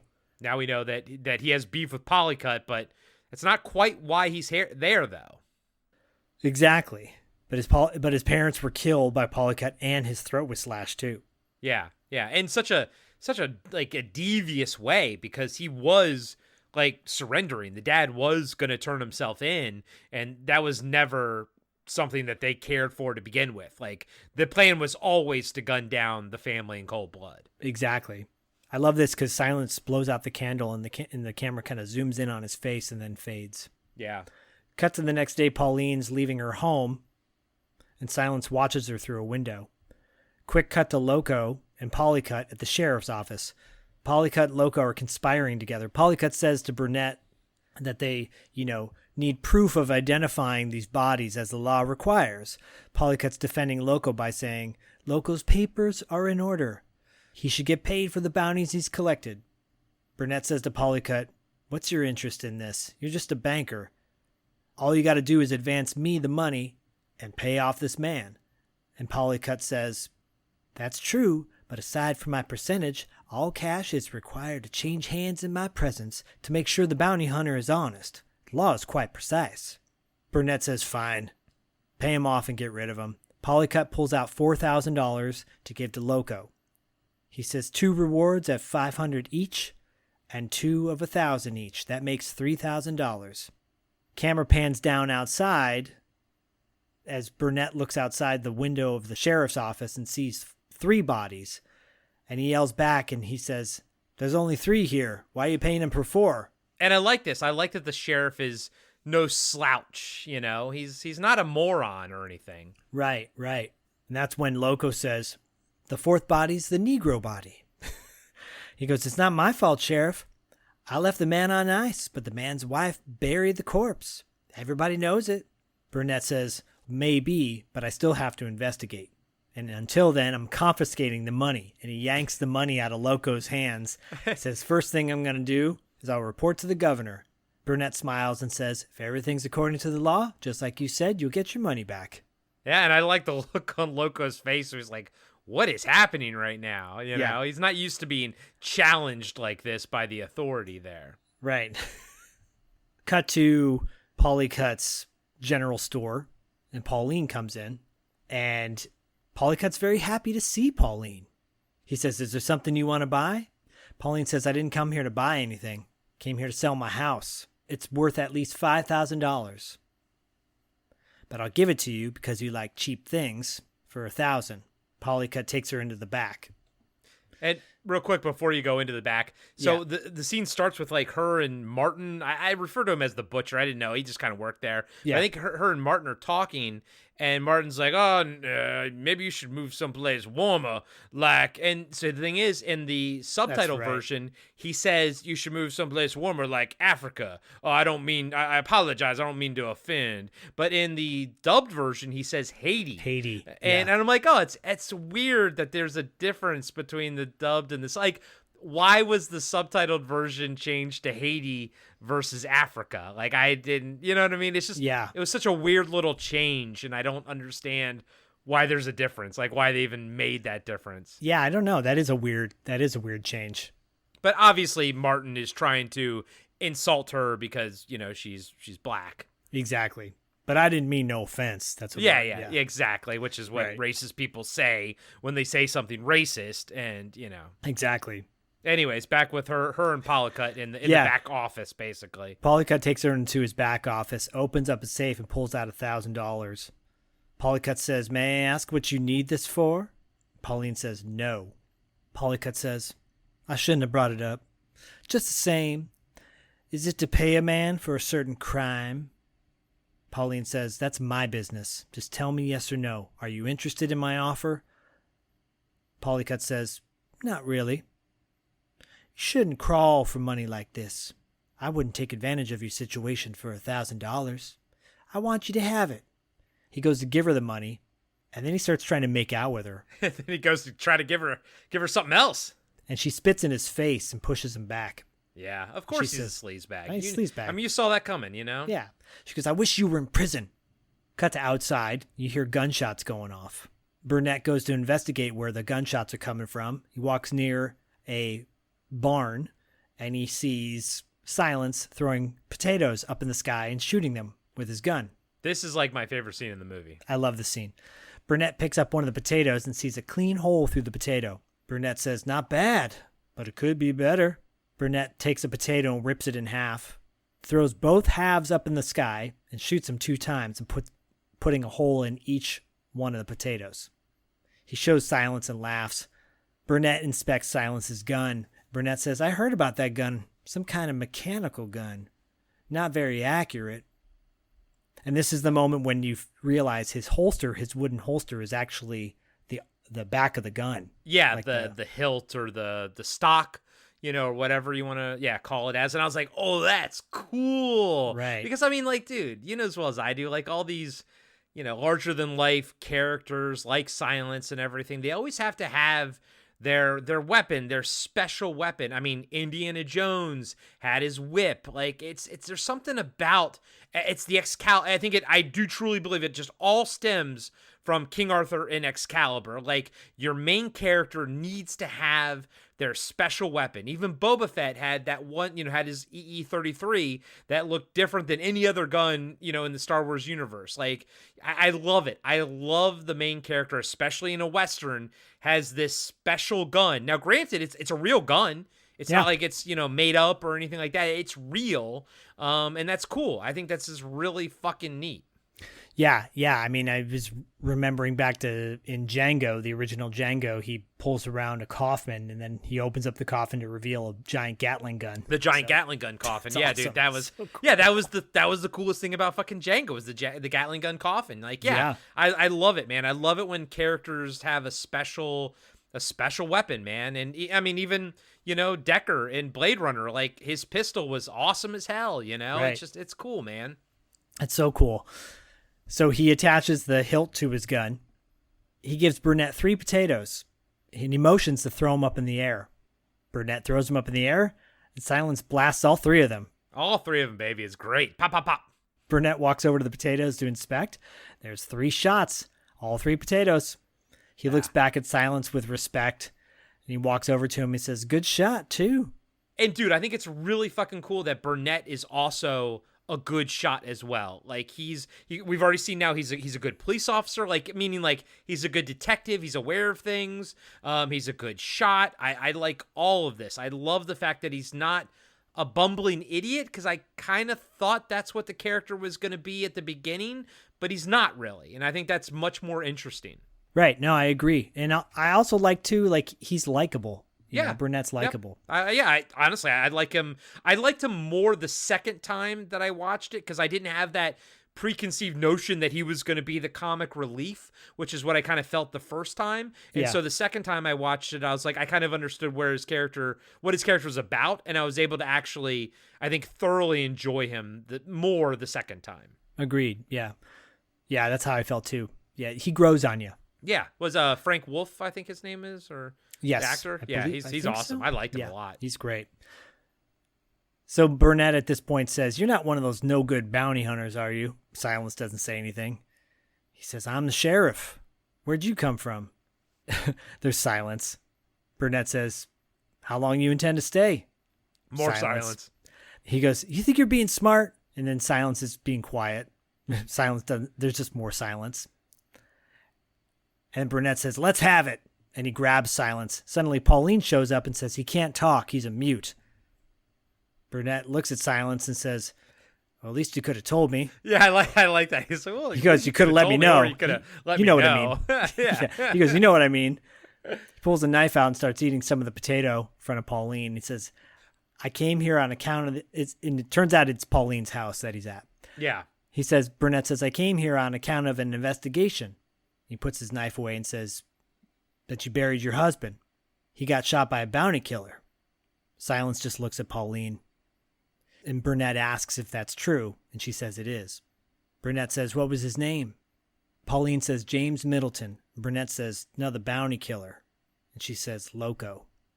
Cut to Loco playing cards in a saloon with dudes. He wins the poker game. There's like 4 or 5 dudes at the table. One of the guys has a big top hat from like Monopoly. He says, "I want to play again." Regina in the saloon is complaining about the saloon freezing because the fires aren't burning. Turns out the men at the table are all bounty hunters with Loco. Yeah, they're all like, I guess what they're not like his main crew though, right? Like they're people. They're not his main crew. Yeah, because they're like disgruntled with him, and he says, "We're not going to get rich in this town."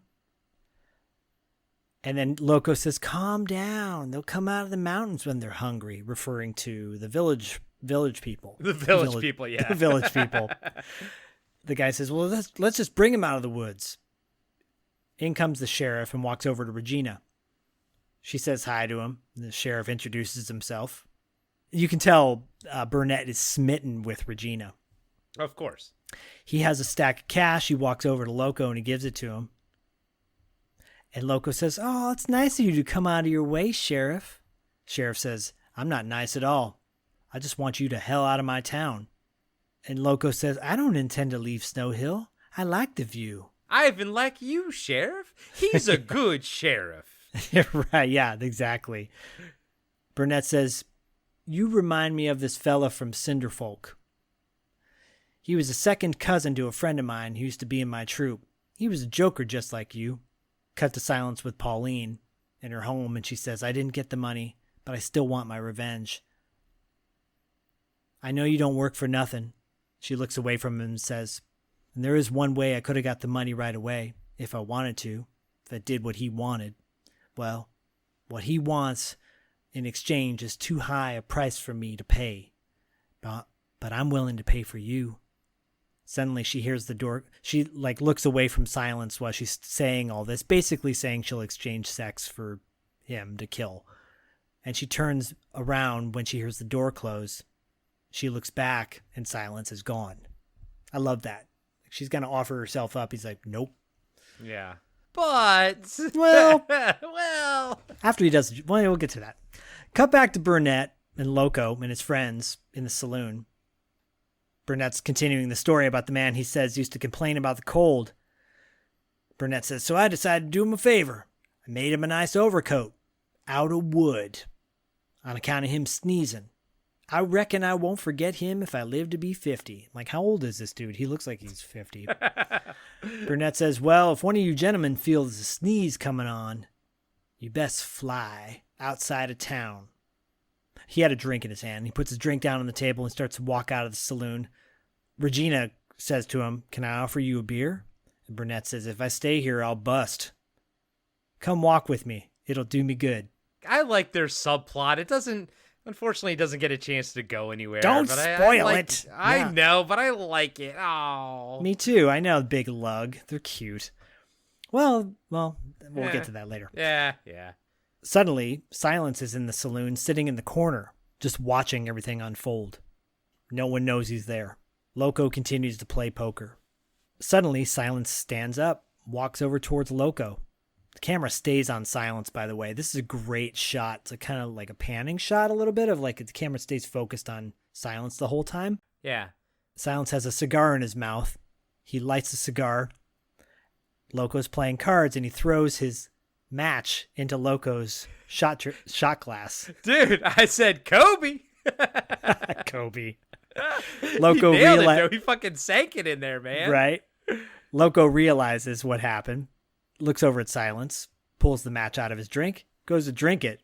Then Silence throws his cigar into Loco's shot right before he's about to take a drink. Dude, he's kind of like a Bullseye, the Daredevil villain, Bullseye, that can use anything to kill you. Because anyways, I just was like, this is really cool. The fact that, not just that he's a great shot and everything, but the fact that he can sink a goddamn match. And it's not like he's over top of Loco's shoulder. He's still standing back a couple feet, what I mean? And he fucking sinks both of them, I love that. Yeah, me too. And then Loco just, when he pulls the cigar out of there, he just kind of chuckles, Yeah, he laughs and he goes, boy, you're trying to force me to draw, aren't you? I know your system. I know you're supposed to try and kill me, but I'm not losing my temper. He tells one of his men that he better not wear a gun, and he takes his gun belt off. Yeah. He's wearing it over his chest, it's not around his waist. Yeah, it's like a side, diagonal. Joe, I forgot who it was. Some G.I. Joe had that where it's on their chest and they could pull it. I can't remember who the hell. Am I that thinking always of made Chuckles? more sense to me. Is it Chuckles? Yeah, it might maybe? be Chuckles. Yeah. Sure. My least favorite Joe. I mean, I like Chuckles. I wanted to like Chuckles a lot more because he looked a little bit like Crockett from Miami Vice. A little bit. He just became he was just a lunkhead. Yeah, lunkhead. But his thing is, he was supposed to be an undercover Vice guy. Then Crockett. Yeah, like Crockett, which you'd have to be smart for that. But then they just made him into a moron. And I was like, and he never really took off, after that. Because the writing department they just were lazy at that point. They're like, well, he looks cool. Where's Larry Hama to give him a cool backstory? We fired Larry Hama? Okay. Okay. That was a dumb idea. Who's a really shitty Marvel writer that you don't like? I don't know. I don't know. Anyways, who's the guy who likes women's feet? Did we got that guy around? Yeah. Okay. So Loco at that point takes his gun belt off, and then he walks over to Silence, and he says, now, boy, I've been waiting a long time for an amusing day like this. Silence just stares at Loco. Silence doesn't know what to do at this point. He's like, uh-oh, my game plan is it's all going to shit. What do I do? And at this point, Loco punches Silence in the face, and he knocks Silence over. Yeah. Then he kicks Silence, but he doesn't just kick him. When he kicks him, he lifts him off the ground, and Silence flies into a table. Yeah. Dude, Silence. he's got a kick on him, man. Oh, But man. he bent Silence like Beckham. Oh, nice. Silence gets up slowly, and Loco says, "Are you hurt? I'm sorry." But at the same time, Silence looks over and sees a piece of wood near the fireplace and grabs it and hits Loco with it. But then when that happens, it throws Loco through the wall of the saloon into the snow. Yeah, it's actually the front door, but yeah, he doesn't open it, he blasts through the actual wood. So yeah, dude, fucking The wood of the door of the saloon. Yeah, it's crazy. Yeah, he sends fucking Loco flying. And at that moment, all of Loco's men stand up and draw on. Yeah, dude, on this Silence. is my favorite fucking shot in the entire movie. Silence, like he draws too, but it's kind of ugly, and he kind of flings his arm around, as he's firing, but he gets everybody. Like it's almost like it's such a move, and he's kind of like, he's not startled, but he's like clearly, he's also kind of taken aback by it. So he's just shooting and firing, but he's so fucking good that he clacks all of them like in their brain pans. He's like pop, pop, pop, brain shot, all of them. He can't miss. Dead. At that moment, I am Loco, the one, the god with the gun. I am legend. That's he is fucking that's the White Zombie lyrics from the song "I Am Legend" from Los Exorcisto. And I think of that when I saw this scene. I was like, I am the one, the god with the gun. Like if his hand is fine and everything's okay, he can't fucking miss, dude. No, he's crack shot, and they're all dead except for Loco. And Loco's outside on the ground still, but he goes to pick up his gun. But before he does, Burnett shows up and shoots the gun out of Loco's hand and tells him he's under arrest. He's under arrest because he was going to shoot what's his nuts, Silence in the back. Like that's why he's under arrest. I was like, exactly. But Silence is not under arrest though. No, because that was all self-defense, right? Right, even though Burnett didn't technically see that. Yeah, he just heard about it. Yeah. Pauline's with Silence, and Silence reaches under his scarf around his neck, and he's got blood on his fingers. Yeah. Hey everybody, Corey here. I just want to let you know that we'll be right back after these short messages. Hey everybody, I'm Tim. And I'm Dean. And we're the hosts of Talking Back. We're a retro-based podcast covering movies, comics, video games, and more. Check us out every Monday where we hit the rewind button and dig into some of our favorite content from the past. We like to keep things fun, lighthearted, and informative. Do you feel like you need more nostalgia in your life? Then check out Talking Back. We're available everywhere podcasts are found.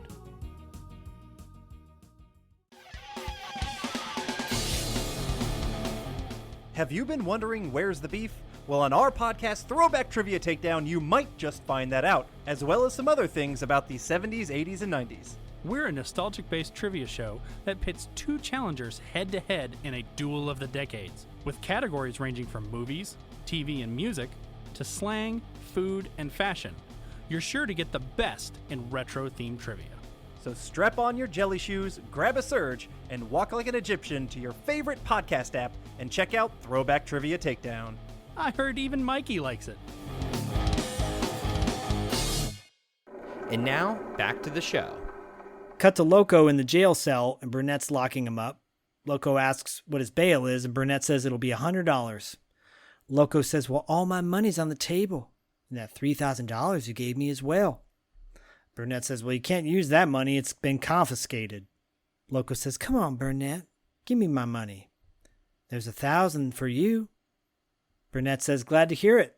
That's attempted bribery. Now your bail's up to $5,000. That was cool. I like that, dude.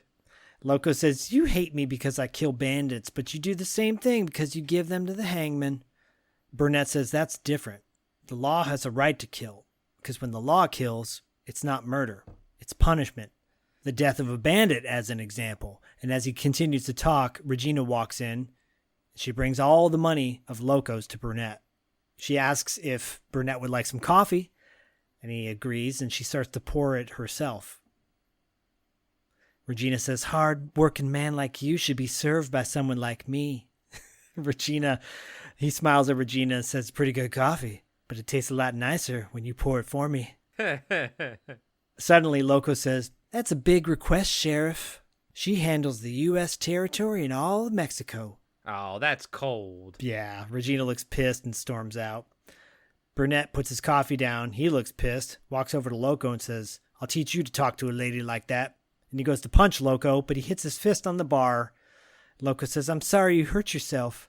Why did he try to punch Loco through the fucking bars? Because he's kind of a doof. Yeah, he's kind I of know. a doof. He's kind of bumbling a little bit, you know. A little bit. Suddenly, Polycut walks in with a bunch of men and says, Sheriff, you're officially requested to release Loco from his jail cell. Burnett says, why? Polycut says, I've been asked by the representatives of Snow Hill, and these fine gentlemen will pay his bail. Actually, Polycut says he'll post his bail.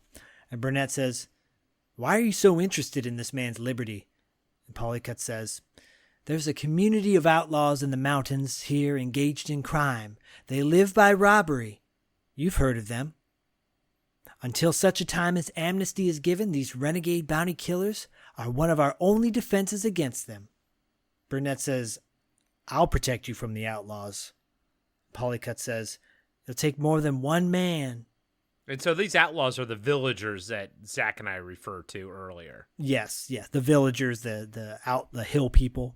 Yeah, and then Polycut goes on to say that one of the men in this group is named. One of the men in this group killed someone, a man named Sanchez, and his brother is from the valley. Is Sanchez the guy One Eye? Huh? I think it's One Eye later in the movie. The guy with the wonky eye. Well, yeah, that's the brother, the one with the wonky eye. But the guy they're referring to, the other Sanchez, the one that died, that's the one that got his thumbs blown off, and that Silence wasn't going to kill, but the other guy did kill. That's who he's talking about, right? I think so. Yeah, we that man never had a name in the beginning, but I think that's what we're to believe, right? Okay, it's at least one of the guys that gets gunned down at the beginning, essentially. Yeah. Because they were all bounty killers out there. Right. And Polycut says, I'm afraid, Sheriff, that if you don't release Loco immediately, other bounty hunters will be coming to get him out of jail. And that wouldn't be good. Burnett says, that's why they pay me, to keep order. Those bandits of yours are nothing but a bunch of hungry rags. If you folks put some provisions out for them at the edge of town, they won't bother you anymore. Oh, that sounds like socialism. Sounds like we're turning into Russia over here. Oh, hey. He goes, as for this skunk's friends, and he's talking about Loco, you're going to have to break him out of the Tonopah jail, because that's where I'm taking him. Cut to a fire burning inside Pauline's home. She's tending to Silence's wound on his shoulder. It looks like it almost like fucking hit him in the collarbone, dude. Yeah, and I'm assuming it's a through and through, because, you know. Yeah, but still, it's like, I wouldn't be surprised if it cracked that collarbone. Probably did. She's wrapping a bandage around him in a very loving way. Oh, yes. And as she does... Her husband is barely 6 feet under at this point. I mean, he's a hunky dude. And he's taking out the trash, unlike her husband, who was cowering and hiding. I guess so. So they are looking at each other for a very long time. And they finally embrace for an extended love scene where you see a close-up shot of Pauline's face and a big pimple on her face. And I'm just like, oh, that's natural. It's refreshing. It's refreshing. I'm like, she's beautiful. She's a beautiful lady. Yeah, I know. I agree.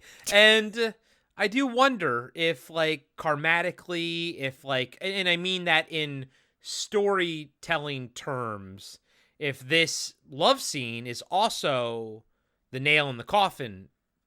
You know what I mean? Because, without giving too much away later, would those events happen? I know that they're not connected. You know what I mean? They're not connected, but you know how movies work, the language of films. He's the hero.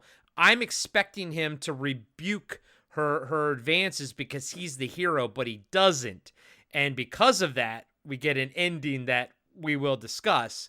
And I wonder if they're somehow connected. Do you know what I mean? Or do we need to have this discussion later? To echo your GIF you always play of John Candy and Uncle Buck, no. Fuck you. Using my GIF against me. I used your GIF against you. Cut to Martin barging into the saloon, alerting Polycut that the sheriff's going to take Loco and leave town, and there's a bunch of mountain critters heading this way. Cut to the sheriff with Loco, both on horses riding out of town. Yeah, and Loco's chained up, though. Yeah, Loco's chained up. He's chained up to the horse as well. Yeah. Polycut walks out of the saloon, and then Burnett says, in regards to the villagers showing up, he goes, they won't bother anybody. Polycut says, the bandits will be coming out of the mountains. He goes, nothing's going to happen. Set a wagon outside of town, put as much food as you can. They'll eat it, they'll behave. Everyone's outside, kind of like raising a commotion. Regina and her women are out there as well. He tells everybody to go inside, and they ride off. Polycut says, a wagon. So now these bandits got to be bought with bread and butter?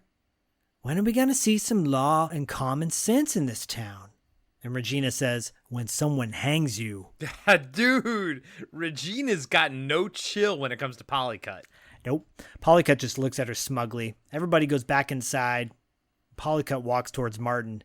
He asks Martin about Silence. He says, you think he'll come out of it alive? And Martin says, I doubt it. When he left, he was leaking his blood all over the sidewalk. Polycut says, well, let's hope he lost it all. He asks Martin where he's at. Martin says, he's at the house. Cut to Burnett and Loco on their horses going through the snow. Again, in that same valley field from the beginning, I think. Yeah, general area, yeah. Loco says, it's mighty easy to follow us in all this snow. What if your mute friend should decide to come after me and shoot me in the back? Burnett says he's wounded and he can't move. Besides, he's not like that. Loco says, I'm not so sure about that. We better cross the river through the ice. Burnett says, doesn't matter to me as long as we're heading to Tonopah and get you to jail. Suddenly, out of nowhere, the mountain people, village people, come out of the forest, startling Loco and Burnett. Loco looks concerned and says, let me out of these handcuffs quick. Burnett says, they'll stay where they are. They're not going to kill anybody who can't shoot.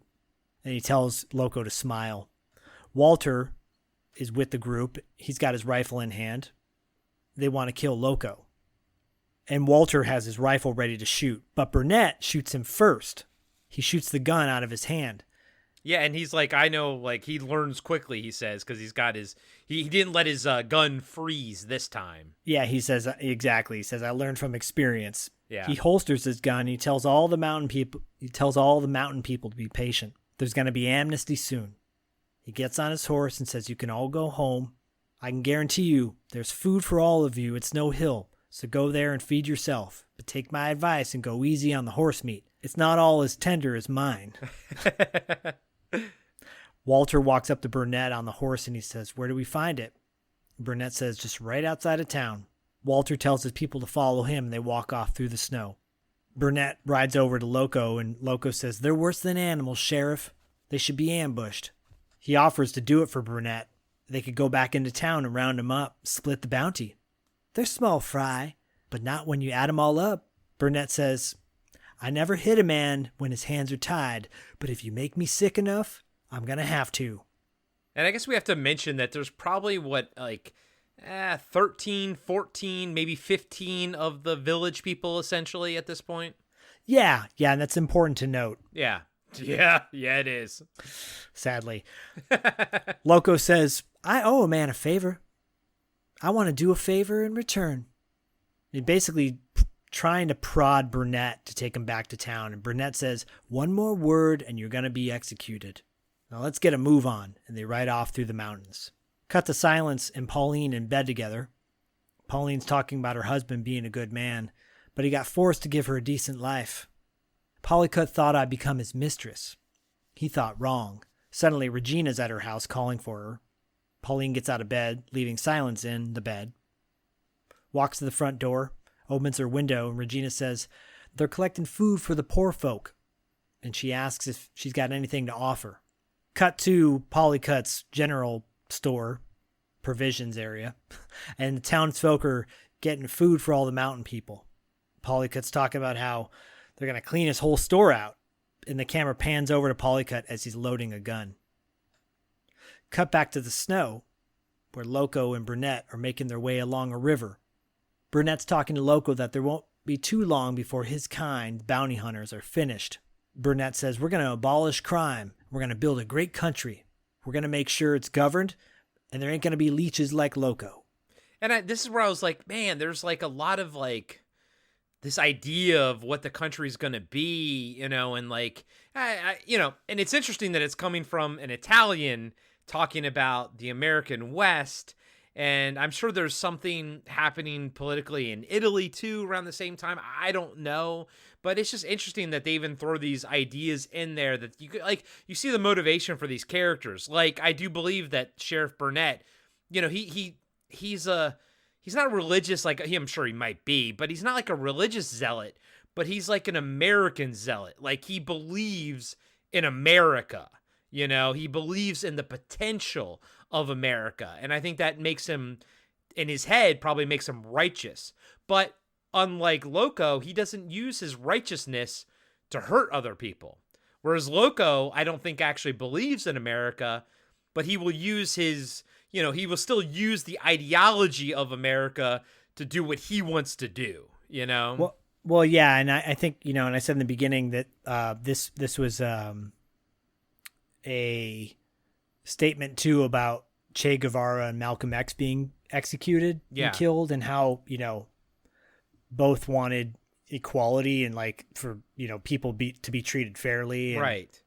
Justice. So both people wanted there to be like actual legitimate justice. And we know in 2024 that there's no real such thing as that. Nope. It's all blatantly proven now that there are multiple judicial systems in America, which we've always known.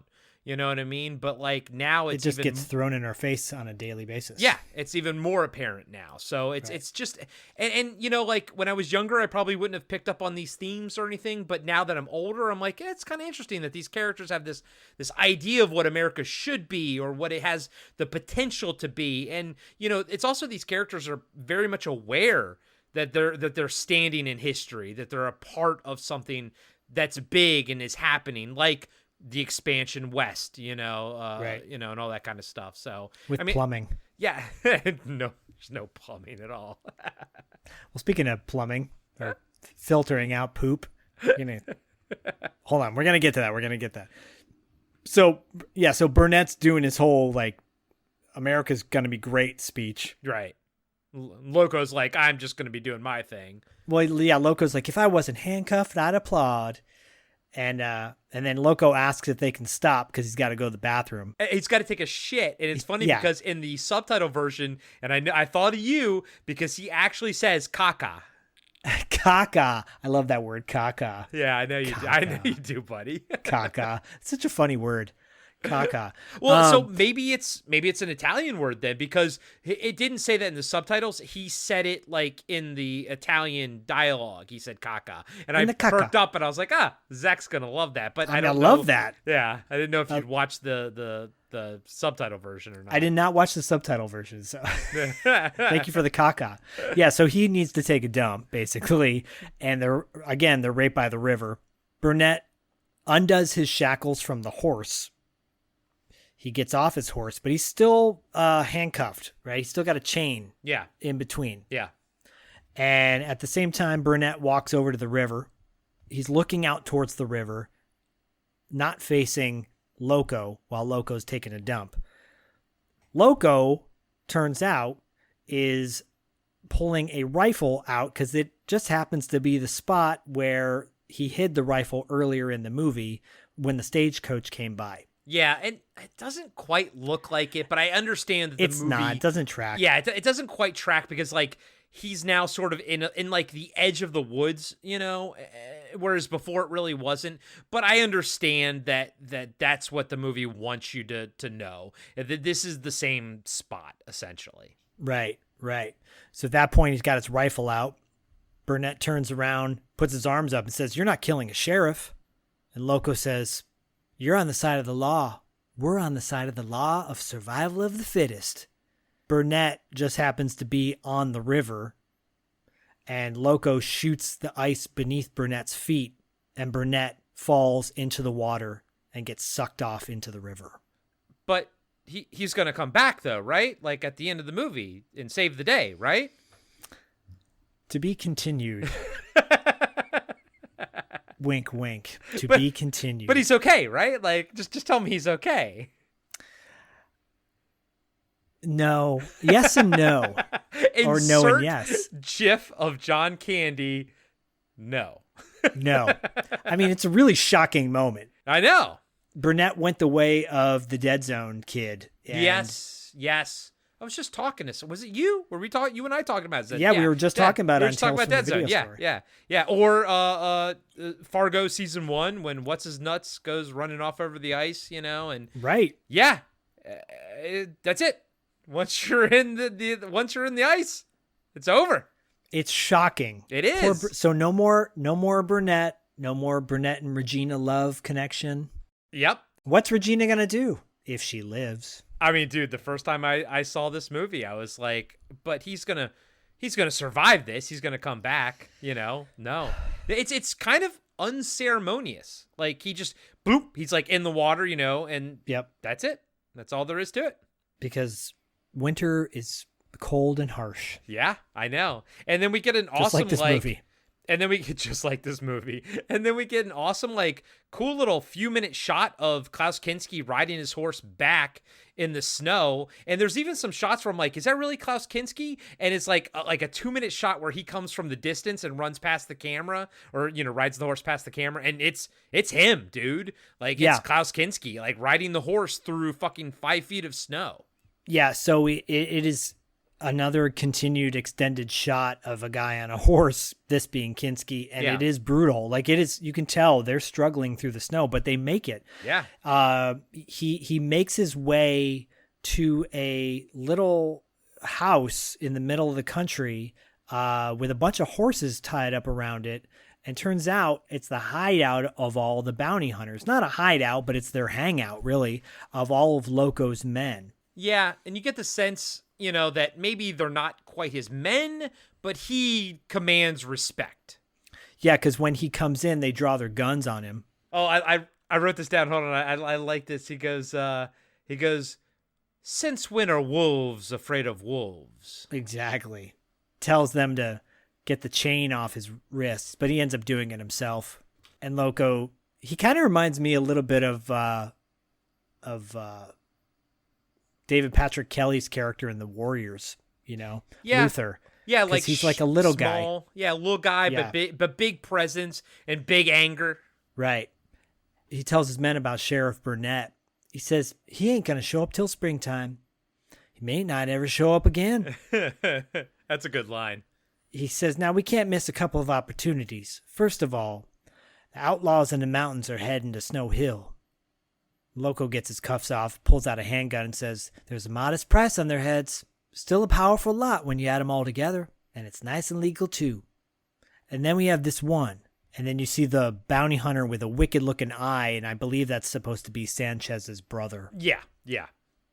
He goes, this one who's a mute who shoots thumbs off, this one who hates bounty killers, I don't go for that. And he looks over at the guy with the one eye, kind of wonky eye, and he says, it's the mute who killed your brother. Yeah. The wonky eye guy stands up and looks at him and says, what the hell did you say? He had no chance to defend himself. And the other guys get up all together, and they all leave with Loco to go kill Silence. Yeah. They all get on their horses, and they ride to Snow Hill. Yeah, they're like, not going, we're going to go take care of that. It's all you had to say. So I guess maybe the guy with the eyeballs, technically the leader, but I think it's one of those things where I think still Loco demands respect and, they're not going to fuck with him. He's up there with the people. He's not just a grunt type of thing. Exactly. Back at Snow Hill, Polycut and Martin are approaching Paulina's house. Martin climbs up a ladder into the barn loft area of Pauline's home. Polycut goes to the front door. Pauline's making food for Silence, who's asleep. Polycut knocks at the door. He barges in with his hand over Pauline's face. Silence jumps out of bed, but Martin comes out from nowhere and grabs Silence. Pauline screams to be let go. Polycut holds her down, pulls off his glove, and shows Silence his missing thumb. Yeah, we finally get to see it. Look what you did, remember? Flashback to Polycut in a room in a brothel with another dude and some ladies of the night. So on my second viewing, this other dude, I think, is the other sheriff that was a part of the killing of his parents. You know, that was my. I couldn't quite tell, but that was my takeaway. That was that guy. It's hard because they're all Italian and hairy. Yeah. But this guy gets shot around the room like he like a pinball. Like Silence like pops him around the room. It's awesome. Yeah, Silence shows up, kills that guy, and then he goes to shoot Polycut, but instead of killing him, he blasts his thumb off in a really great FX scene. You just see this thumb explode on camera. Yeah, it's great. It's fucking awesome. Cut back to present day. Polycut says, You crippled me just out of spite. He goes, you ruined my hand. But still, what I've come here to get doesn't matter much. He raises up Pauline's skirt, looking like he's about to rape her. Silence tries to free himself from Martin, but Martin grabs Silence's shooting hand and places it down on the hot burning coals that are right near the bed, crisping Silence's hand. Damn. And Silence is screaming in pain, but obviously you can't hear anything because his throat's slashed. Yeah, that's cool. There's no sound coming out of his mouth. But like, oh man, when they take away the one thing you can do, it's, you know what it is? Road Warrior. It's when his car gets destroyed in Road Warrior. It's like, how is he supposed to overcome this? You know, like how can a gunslinger? He is a gunslinger. How is he going to overcome his hand being fucked up? Because he still has to win in the end. I mean, Zach, that's the language of movies. The winner, the hero, he's still going to win in the end. But how? How will he overcome his hand? Yeah, I mean, he's got to. It's got to have a happy ending, right? Of course. Right. Yeah. Yes. Well, you know, maybe he'll pull an Ash and he'll get a robot hand or something like that. Ironically, in the alternate ending, that there is a metal hand. Isn't that funny? Isn't that? Yeah. So in this moment, right as this happens, hand burned to a crisp. With his other hand, he grabs a shotgun from behind Martin and knocks Martin face first into the coals. And then he shoots Polycut with his good hand with the rifle. Yeah, with the rifle. So, like, yeah, he knocks Martin down into the coals, and then, you know, Martin or Polycut, like, kind of sort of turns around to go for his gun, even though he's on top of Pauline. And then it's another one of those like ugly shots, which I love. I love the fact that he's not like situated properly. Like Silence isn't like holding the gun properly, but he's still better. And he kind of does this like move where he kind of tilts to the side and fires it. And that's it. He kills Polycut. He kills the man that slashed his throat, murdered his family. And it's interesting because, again, the second time watching it, I didn't sort of pick up on Polycut was there in the first place. And knowing that, it's interesting that, again, this kill is so just, it's kind of anticlimactic. It's not like a big face-off. It's all of a sudden, Polycut gets killed, shot, and he's dead. And I know that in Westerns, it's kind of the thing, you know, like it's not, there's not like a lot of pomp and circumstance to some of these kills. And I think it's more realistic this way. But at the same time, as far as like movie stories go, like as far as movie storytelling goes, I didn't pick up on how big of a deal this was until the second viewing. It's like, and it kind of makes you feel okay, sort of okay about what happens at the end, because at least there is closure to this aspect. Why? What happens at the end? You know, when Silence wins the day. Oh, yeah. Does he? He does, right? Yeah. Of course he does. Well, and this scene is not over yet because no. This kind of gets better because after he shoots Polycut, Martin, who's face down in the coals, like stands up with his melted comes face. Alive. He's like, cause he was roasting on the coals, and all of a sudden he's like, oh! He like raises up, you know? Right, and he barges out of Pauline's house, and he goes face first into the snow. Yeah, and he flies face first through the window because later when you see him stand up to leave or run or whatever, his face is like just shards of glass are buried in it, you know? Cut to Loco and his men coming into town, and Regina sees this. She goes looking for Pauline. She gets to her house and tells Pauline and Silence they have to go and hide before Loco and his men show up because they're dead if they find him. Silence tries to stand up, and grab his gun, but falls to the ground, and Pauline asks Regina to help hide Silence. Cut back to the Loco and his men, and they go into Polycut's general store to look for him. Polycut's dead. But Martin's nearby.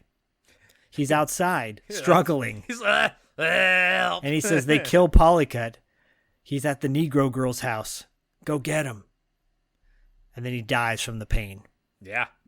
Cut to Regina taking Polycut's gun from his dead body. Pauline's up in the barn with Silence hiding him. Regina knocks the ladder that leads up to the barn down. She knocks it down. Loco and his men show up and they roll up on Regina. Regina pulls a gun and says, if you come here, Loco, you'll find out that I can shoot a pistol too. He goes, you're wasting your breath on us. If I kill you, and he starts to talk, and she shoots Loco's hat off his head. He doesn't even flinch. Loco says, you saw that woman shoot with her gun? Then suddenly out of nowhere, he shoots her and kills her. He kills Regina. Yeah, because self-defense to him, you know? Right. And it sucks because it's like, oh, man, like if you could have been a little bit lower. Come on. We would have ended all this. But no, right? Regina. But I like Regina, man. Like Regina's fucking awesome. She had gumption. She had spunk, you know? I would have loved if Loco said something like, you know, you had one shot and you were so close. Not close enough. Loco and his men head to Pauline's house and they go looking for Silence and Pauline. Pauline and Silence are in the top of the barn in the rafters, laying down, hiding. Loco and his men look everywhere in the barn except for that spot, and they don't find him. Yeah, they're lazy. At the same time, the villagers from the mountains are coming down to get their food. Poor bastards. A local in town sees that they're coming, and he runs towards Loco's men and yells out, "They're here! They've come down from the fields!" Loco tells his men to come with him. He says Silence can wait. They ride off, and Pauline tells Silence to stay quiet, and she'll go down and warn the villagers. But it's too late, because Loco and his men have already rounded up all of the villagers in the town square, and they bring them to the saloon. Pauline shows up like Marty McFly, too late after when he sees Doc get shot. Yeah. It's like, no!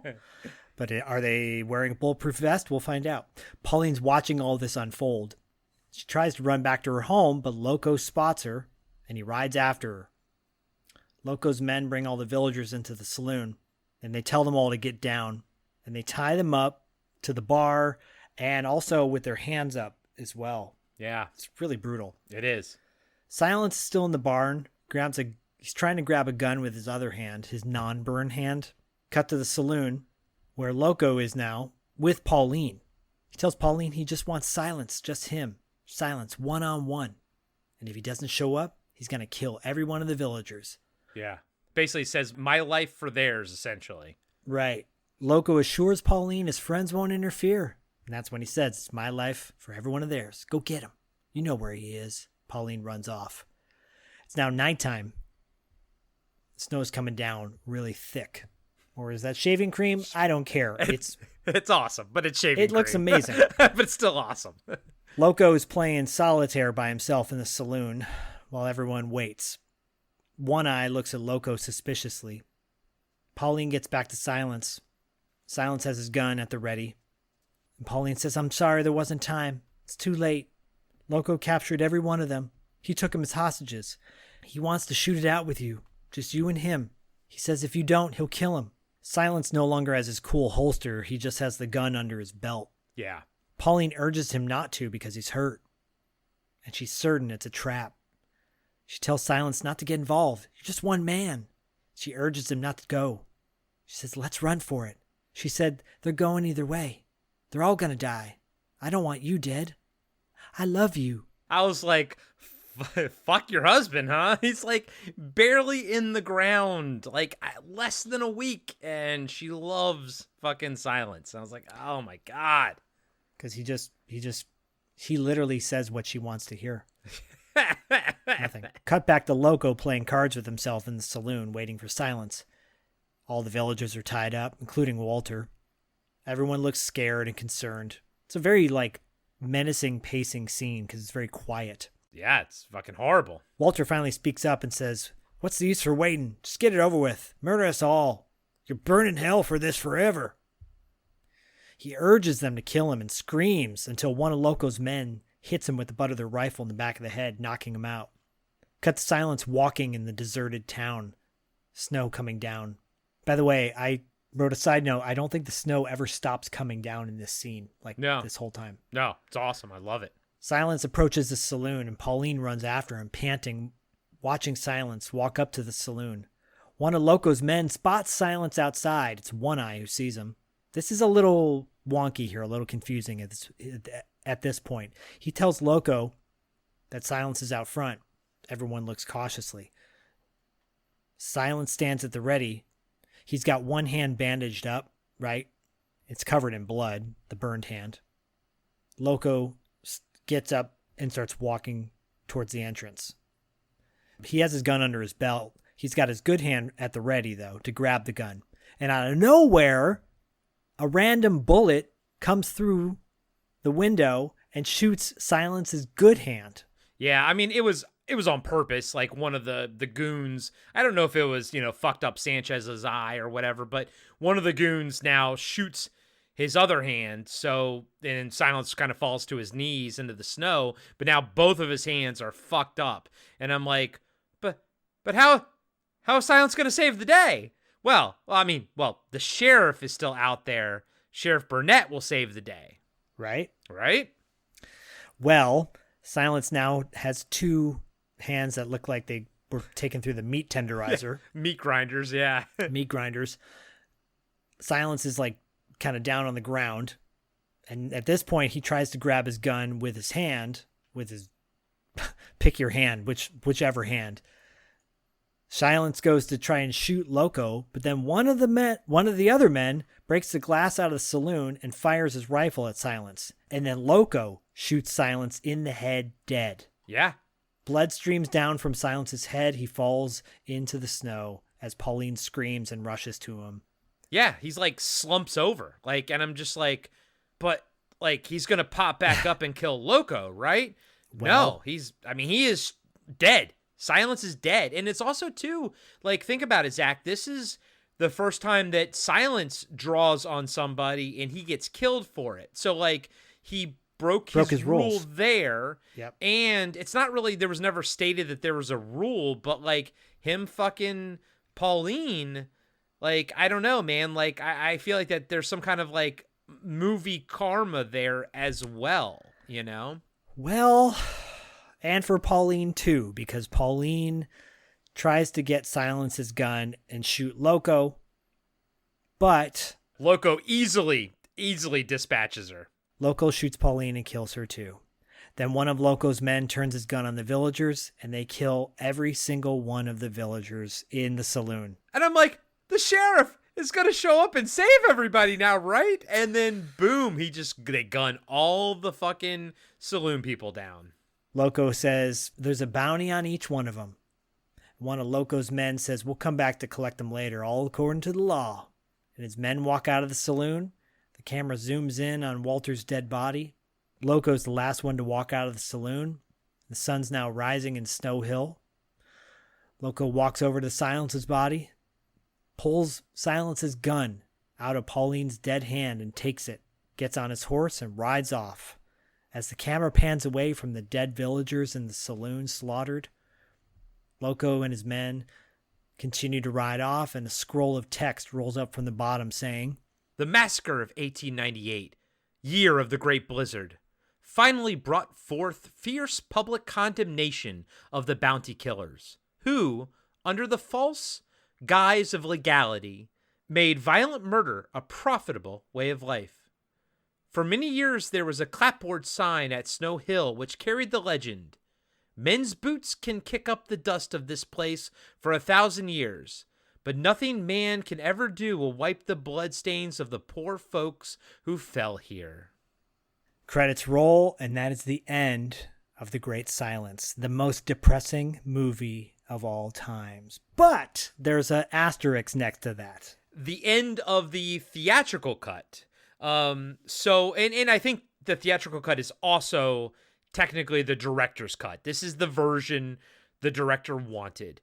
I was mortified by this ending. I was horrified and mortified because it goes against all of, things that we've kind of, it goes against all things that we've kind of understood about the rules of cinema and everything. And that's why I kind of like on my second viewing, I was like, okay, I wonder if there's some kind of karmatic thing because Silence and Pauline have sex and everything. I wonder if that's sort of like the cinematic rule that, that's why they don't sort of survive here. But then all the fucking villagers die and everything. So apparently the studio made him do another ending. And it's funny because it's literally the ending that you 100% expect. Silence is going to have a shootout, and he kind of does, and it's sort of the same things happen. Like he gets sort of gunned down a little bit, but not the death blow. But then the sheriff does come running in to save them. Comes in on a horse. Comes in on a horse. No explanation of how he survived anything, but he just comes running in on the horse at the last minute. And keep in mind, I watched this after I watched the original cut, and I expected certain things. It's so interesting how this alternate ending gave me everything I was expecting to begin with. And they saved the day. And even to the point where the sheriff is like, I'm going to need a deputy for these here parts. And Silence gives this big cheesy smile that you've never seen him have. And there's even this part where she unwraps his burned hand to use those wrappings on his shot hand on the left hand. But then you find out that he has like this metal armor glove on the burned hand, Yeah. And if you look closely, there's like what looks like a gear or some sort of spring. So it's almost like he got a mechanical hand. Yes. So he could still maybe shoot, even though it sort of didn't. Well, it does come into play. Like him and the sheriff still do gun like everybody down. Like we're talking the heroic ending. Like we're talking he jumps through the window, kills this guy, kills that. They save everyone without incident. And it is truly a happy ending. There's Loco, yeah. So, sorry, I'll also say too, Loco is killed really quickly and like nondescript by Silence, so it's not very dramatic at all. Yeah, and he's using his burned hand, quote unquote, as well. Right, and then there's a third ending that's kind of a hodgepodge of both of them, and it's more of like a re-edit where basically Klaus Kinski guns down Silence. Kills him. You see all that. That's it.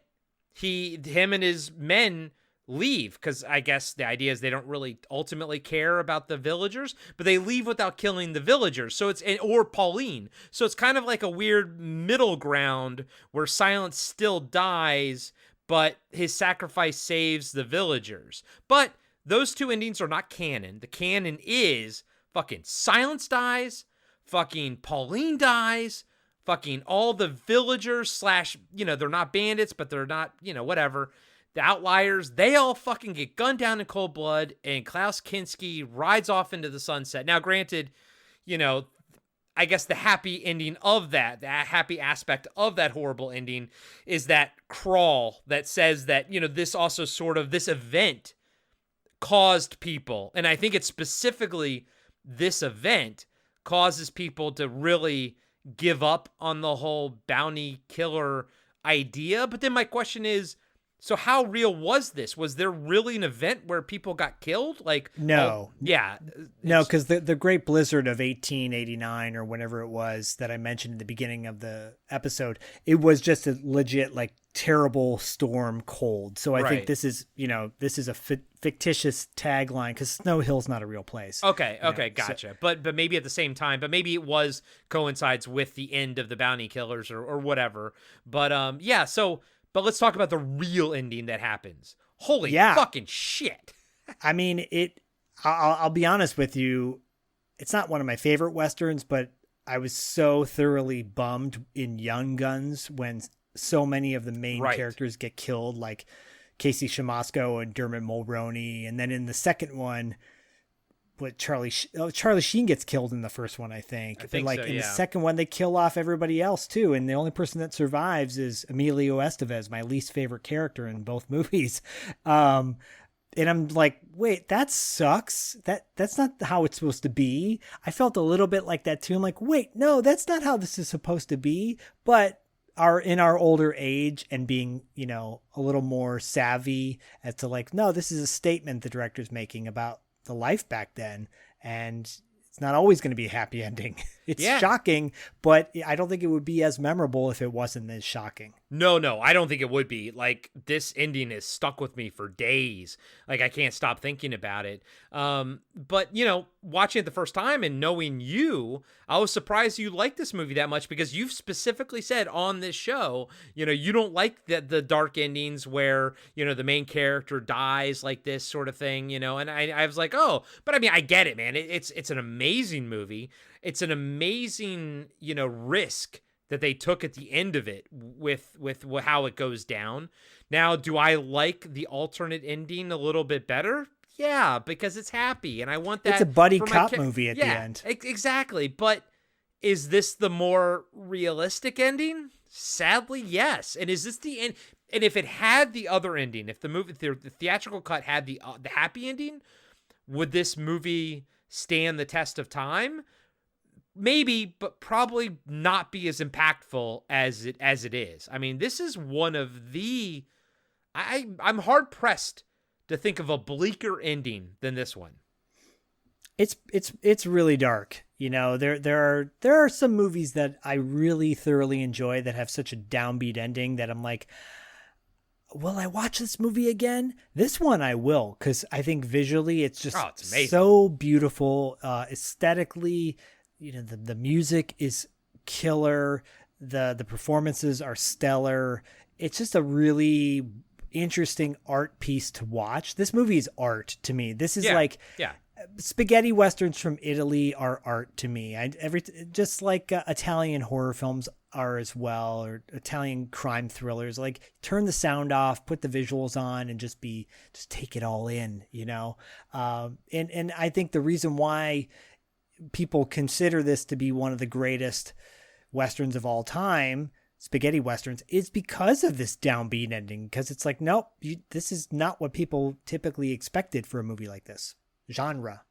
And I think a lot of it comes from our expectations. Like, it kind of also reminds me of when I was a kid and I watched Pet Sematary 2, and I was like, oh, the fat best friend won't die because he's the comic relief. He's the fat best friend. And then like it's movies like this and that, and like when things like buck what you're expecting from cinema, but it also, you need to have a bunch of experience with the normal sort of storytelling for this to work. Like, it doesn't just work on its own. It does, but you know what I mean? Like, you need to have the expectations of all those movies that came before it, and then you flip it on its side, Right. And I think having the expectation is what, again, I'm watching it the first time and I'm like, okay, I think Silence is dead, so I guess the sheriff is going to save the day now. And then Pauline dies and I'm like, okay, the sheriff is still going to save the day, right? And then everyone gets gunned down and the credits roll and you're like,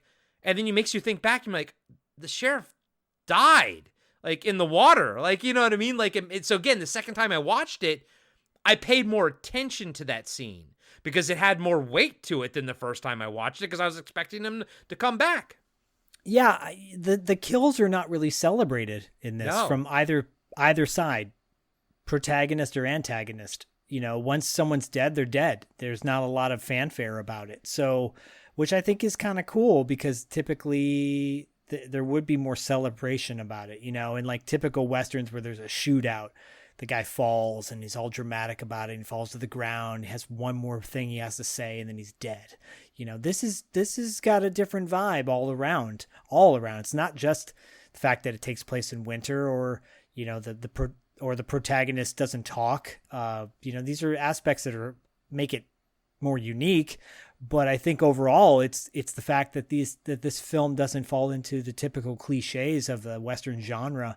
And, I think it's one of these it's a highbrow movie. This is one of our more highbrow movies I think we've done in a while. Yeah. And I wanted to give it a shot and see what we thought. And if people like this, if you listeners are like, this is really cool, I'm glad you guys did this type of movie, let us know, because maybe we'll do, other kind of offbeat type movies in the future from our own personal picks. Yeah. Now, if you have a pick, yeah, like Cam Sully, or, Robert Ortiz, for example, just two patrons from that I picked out of my mind, who are our Patreon supporters, or Paulette, for example, or Crystal, and Crystal.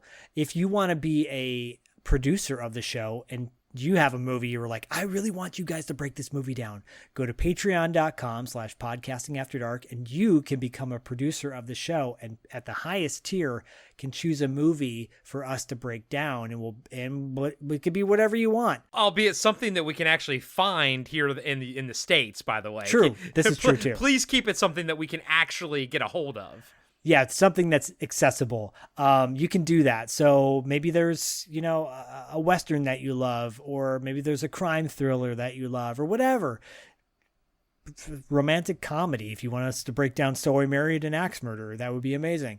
I'm just throwing it out there. Pence, no. I mean, that's definitely going to come up on $2 late fee down the road, but and maybe that'll be our crossover movie. Who knows? Anyways, yeah, no, I wanted to do something different. I'm glad we did. Yeah. And I'm glad it shocked you. That was also intentional too. Yeah, dude, I sent a GIF to Zach afterwards. I was just mortified. I was fucking mortified by this ending. Again, but it's all because of, preconceived notions, essentially. And that's right. And so it bucks that trend. So yeah, guys and gals, I mean, obviously if you made it this far, the ending's spoiled for you, but that doesn't mean you shouldn't see this movie. It's a stunningly beautiful film. It's well acted. It's well crafted.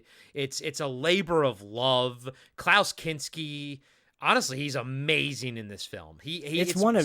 So far it's one of my favorite Klaus Kinski films. Like, he is awesome in this movie. Yeah, I mean, of course he did behind the scenes, was notorious for probably doing something nefarious. Case in point with the lead actress, but his acting performance is amazing. And this movie is almost 60 years old, right? It's 58 years old at this point, which is remarkable. It's really, I think it's really a beautiful film. I wouldn't call it a masterpiece by any means, but it is really remarkable. So yeah, I hope we did it justice in the breakdown, and I hope everyone enjoyed listening to us kind of break down see the erosion of our happiness as this movie went on, because we got to the end, we're just like, I need a hug. It's definitely a hug movie afterwards. Speaking of hugs, and hugs from upcoming future episodes, what do we got going on, Corey, in our Patreon world for everyone wondering? Yeah, so right now, Zach and I are, we've put an end to the Carpenter Factor. We've finished John Carpenter, and under the same Patreon tier, the Auteur de Force, we are now on to the Coscarelli Factor. Zach and I are going to do the exact same thing. We're going to go through every single movie from Don Coscarelli's filmography, including his music videos as well. So far, we've covered Jim the World's Greatest, his first film, and Kenny and Company. Both of these movies are kid-oriented, and next up is Phantasm. So that's exciting. It's exciting to see how kid, I don't want to say kid-friendly, but like so far his early stuff is all like kids movies, and Phantasm, albeit it's rated R, it's gory and everything, but it's a horror movie based around like kids and whatnot. So it's interesting to see. But yeah, we're gonna go through Don Coscarelli's entire filmography on our Patreon page. So go over there and check that out. That's under the Auteur de Force tier. We also have our Wrap Up After Dark. When you sign up to Patreon, the lowest tier, you get Wrap Up After Dark. You also get every normal episode of the show ad free. And we have all kinds of other stuff over there too. Like we'll post like the trailer for the movie that we're gonna watch, so you can go see the trailer for The Great Silence is over there. Sometimes we post an entire, if the movie's available, like Kenny and Company, we made a link to that as well, and everything on YouTube. So yeah, we have a pretty vibrant Patreon page. A lot of people commenting, a lot of people interacting and everything. So it's really awesome. Go over there and check that out. Yeah, we have a lot of fun on Patreon. And if you sign up to Patreon, you can also be a part of our 80s Kids Unite monthly series where you suggest the topic that we discuss. So we've done, up to this point, we've done 3 episodes now. Garbage Pail Kids, karate moves we wish we could do, and Live Aid 1985, Live Aid Yes. 85. Yeah. Yeah, so all 3 of those were suggested by patrons. We actually have a pretty good list of topics already, and we will get to all of them. So the Night Boys, me, Corey, Diallo from TV Obscura, Dustin from $2 Late Fee, and Paul London from Territory Marks. You know, it might not be all 5 of us at a time. Sometimes might be 3 of us, 4, but sometimes it'll be all 5. But we will be discussing these, and it always involves some sort of hilarity because someone either has a lack of knowledge or too much knowledge about something, and it ends up turning into laughter. So yeah, you can suggest topics. Go to if you become a patron. So patreon.com/podcasting after dark.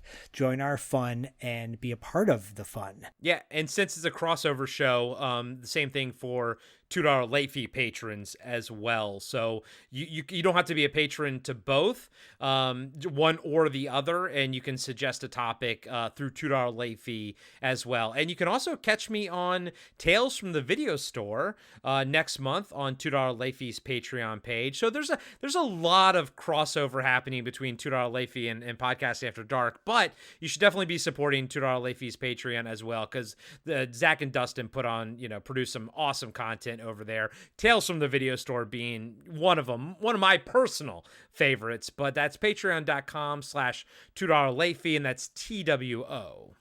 Yeah, and we're always doing different things every month. We have a monthly trivia where we give away prizes. This month is a little bit different. The month of April, when we're actually recording this episode, we're doing a screening of the new Roadhouse film, a live cast, basically live commentary while we'll be watching the movie. And for patrons, that video will live on our Patreon site. So it's going to be nice because Patreon actually lets you upload videos now, whereas before you had to put it on YouTube and then still upload it. But now you can actually make a video and just upload it to Patreon. I like that a lot better, because if we're going to give, and I know you guys are the same, but $2 late fee, Podcast After Dark, if we're going to give a video, I want it just to give it to the paid people, man. Yeah, this is going to be fun. The trivia one we did, the trivia ones we'll always consistently do, but just we changed it up in April to do a little Roadhouse, because Dustin and I both were like, we haven't seen the new Roadhouse yet. Let's have some fun with this. So you're hearing this after the fact. If you sign up to our Patreon, you can go watch that, and it's hilarious. So enjoy it. And then also we will be obviously in Podcasting After Dark. We have an upcoming TV Obscura episode we'll be recording soon. It's like a watch list for TV Obscura. Yeah, we're bringing the watch list back thanks to Lee with the Anchor Bay one. Yeah, exactly. So that's an upcoming episode. I don't want to tell you what it is just yet, but it will be something musically inclined, musically oriented. It'll be fun. Yeah, it'll definitely be fun. We're having a lot of fun. I've said fun about 18 times, but not always. Case in point, The Great Silence. Oh my God. Man, I'm depressed already. I'm depressed right now from this ending, man. Yeah, go give your pillow a big hug and tell it that you love it. Yes, that's right. And one more thing before we wrap up. Go to podcastingafterdark.com and check out our website. We put a lot of great stuff in there as well. Links to our merch page, links to all our accounts, etc., etc. If you want to support us, but you're unable to do so financially, you can give us if you haven't subscribe to us on whatever platform you listen to us on. If there's a rating system on that platform, give us a 5-star rating, 4-star rating, whatever the maximum rating is you can. If there's a write a review section, give us a little review. Tell everybody how much you love us. It makes us feel good, and it actually helps our little algorithm too. So podcastingafterdark.com, Patreon, social media, find us, talk to us, tell us what your favorite spaghetti Western movie is, etc., etc., etc., etc. That's right. And as always, We'll get you on the not-so-depressing dark side.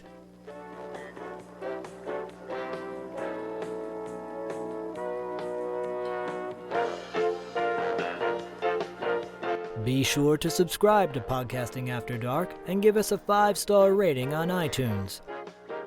Support Podcasting After Dark on Patreon.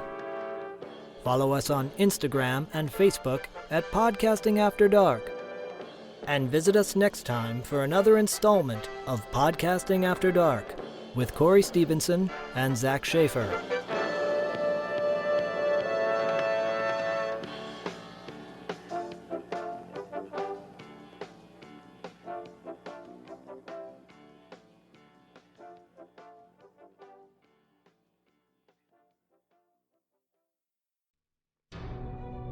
In a world that has been completely divided for so long, two movie fans have decided to unite for the people and the betterment of mankind. One, an action movie buff. The other, a horror movie fanatic. Together, they will try to bridge the gap of both genres into one podcast with their battle cry, "Give me back my action and horror movies." Listen along as Charlie and Nate alternate each week talking about action and horror movies they cherish, mostly from the VHS era. Also, including some modern examples that felt like the movies they grew up with by answering the battle cry, "Give me back my action and horror movies." Available wherever you listen to podcasts. Look them up on Facebook and Instagram.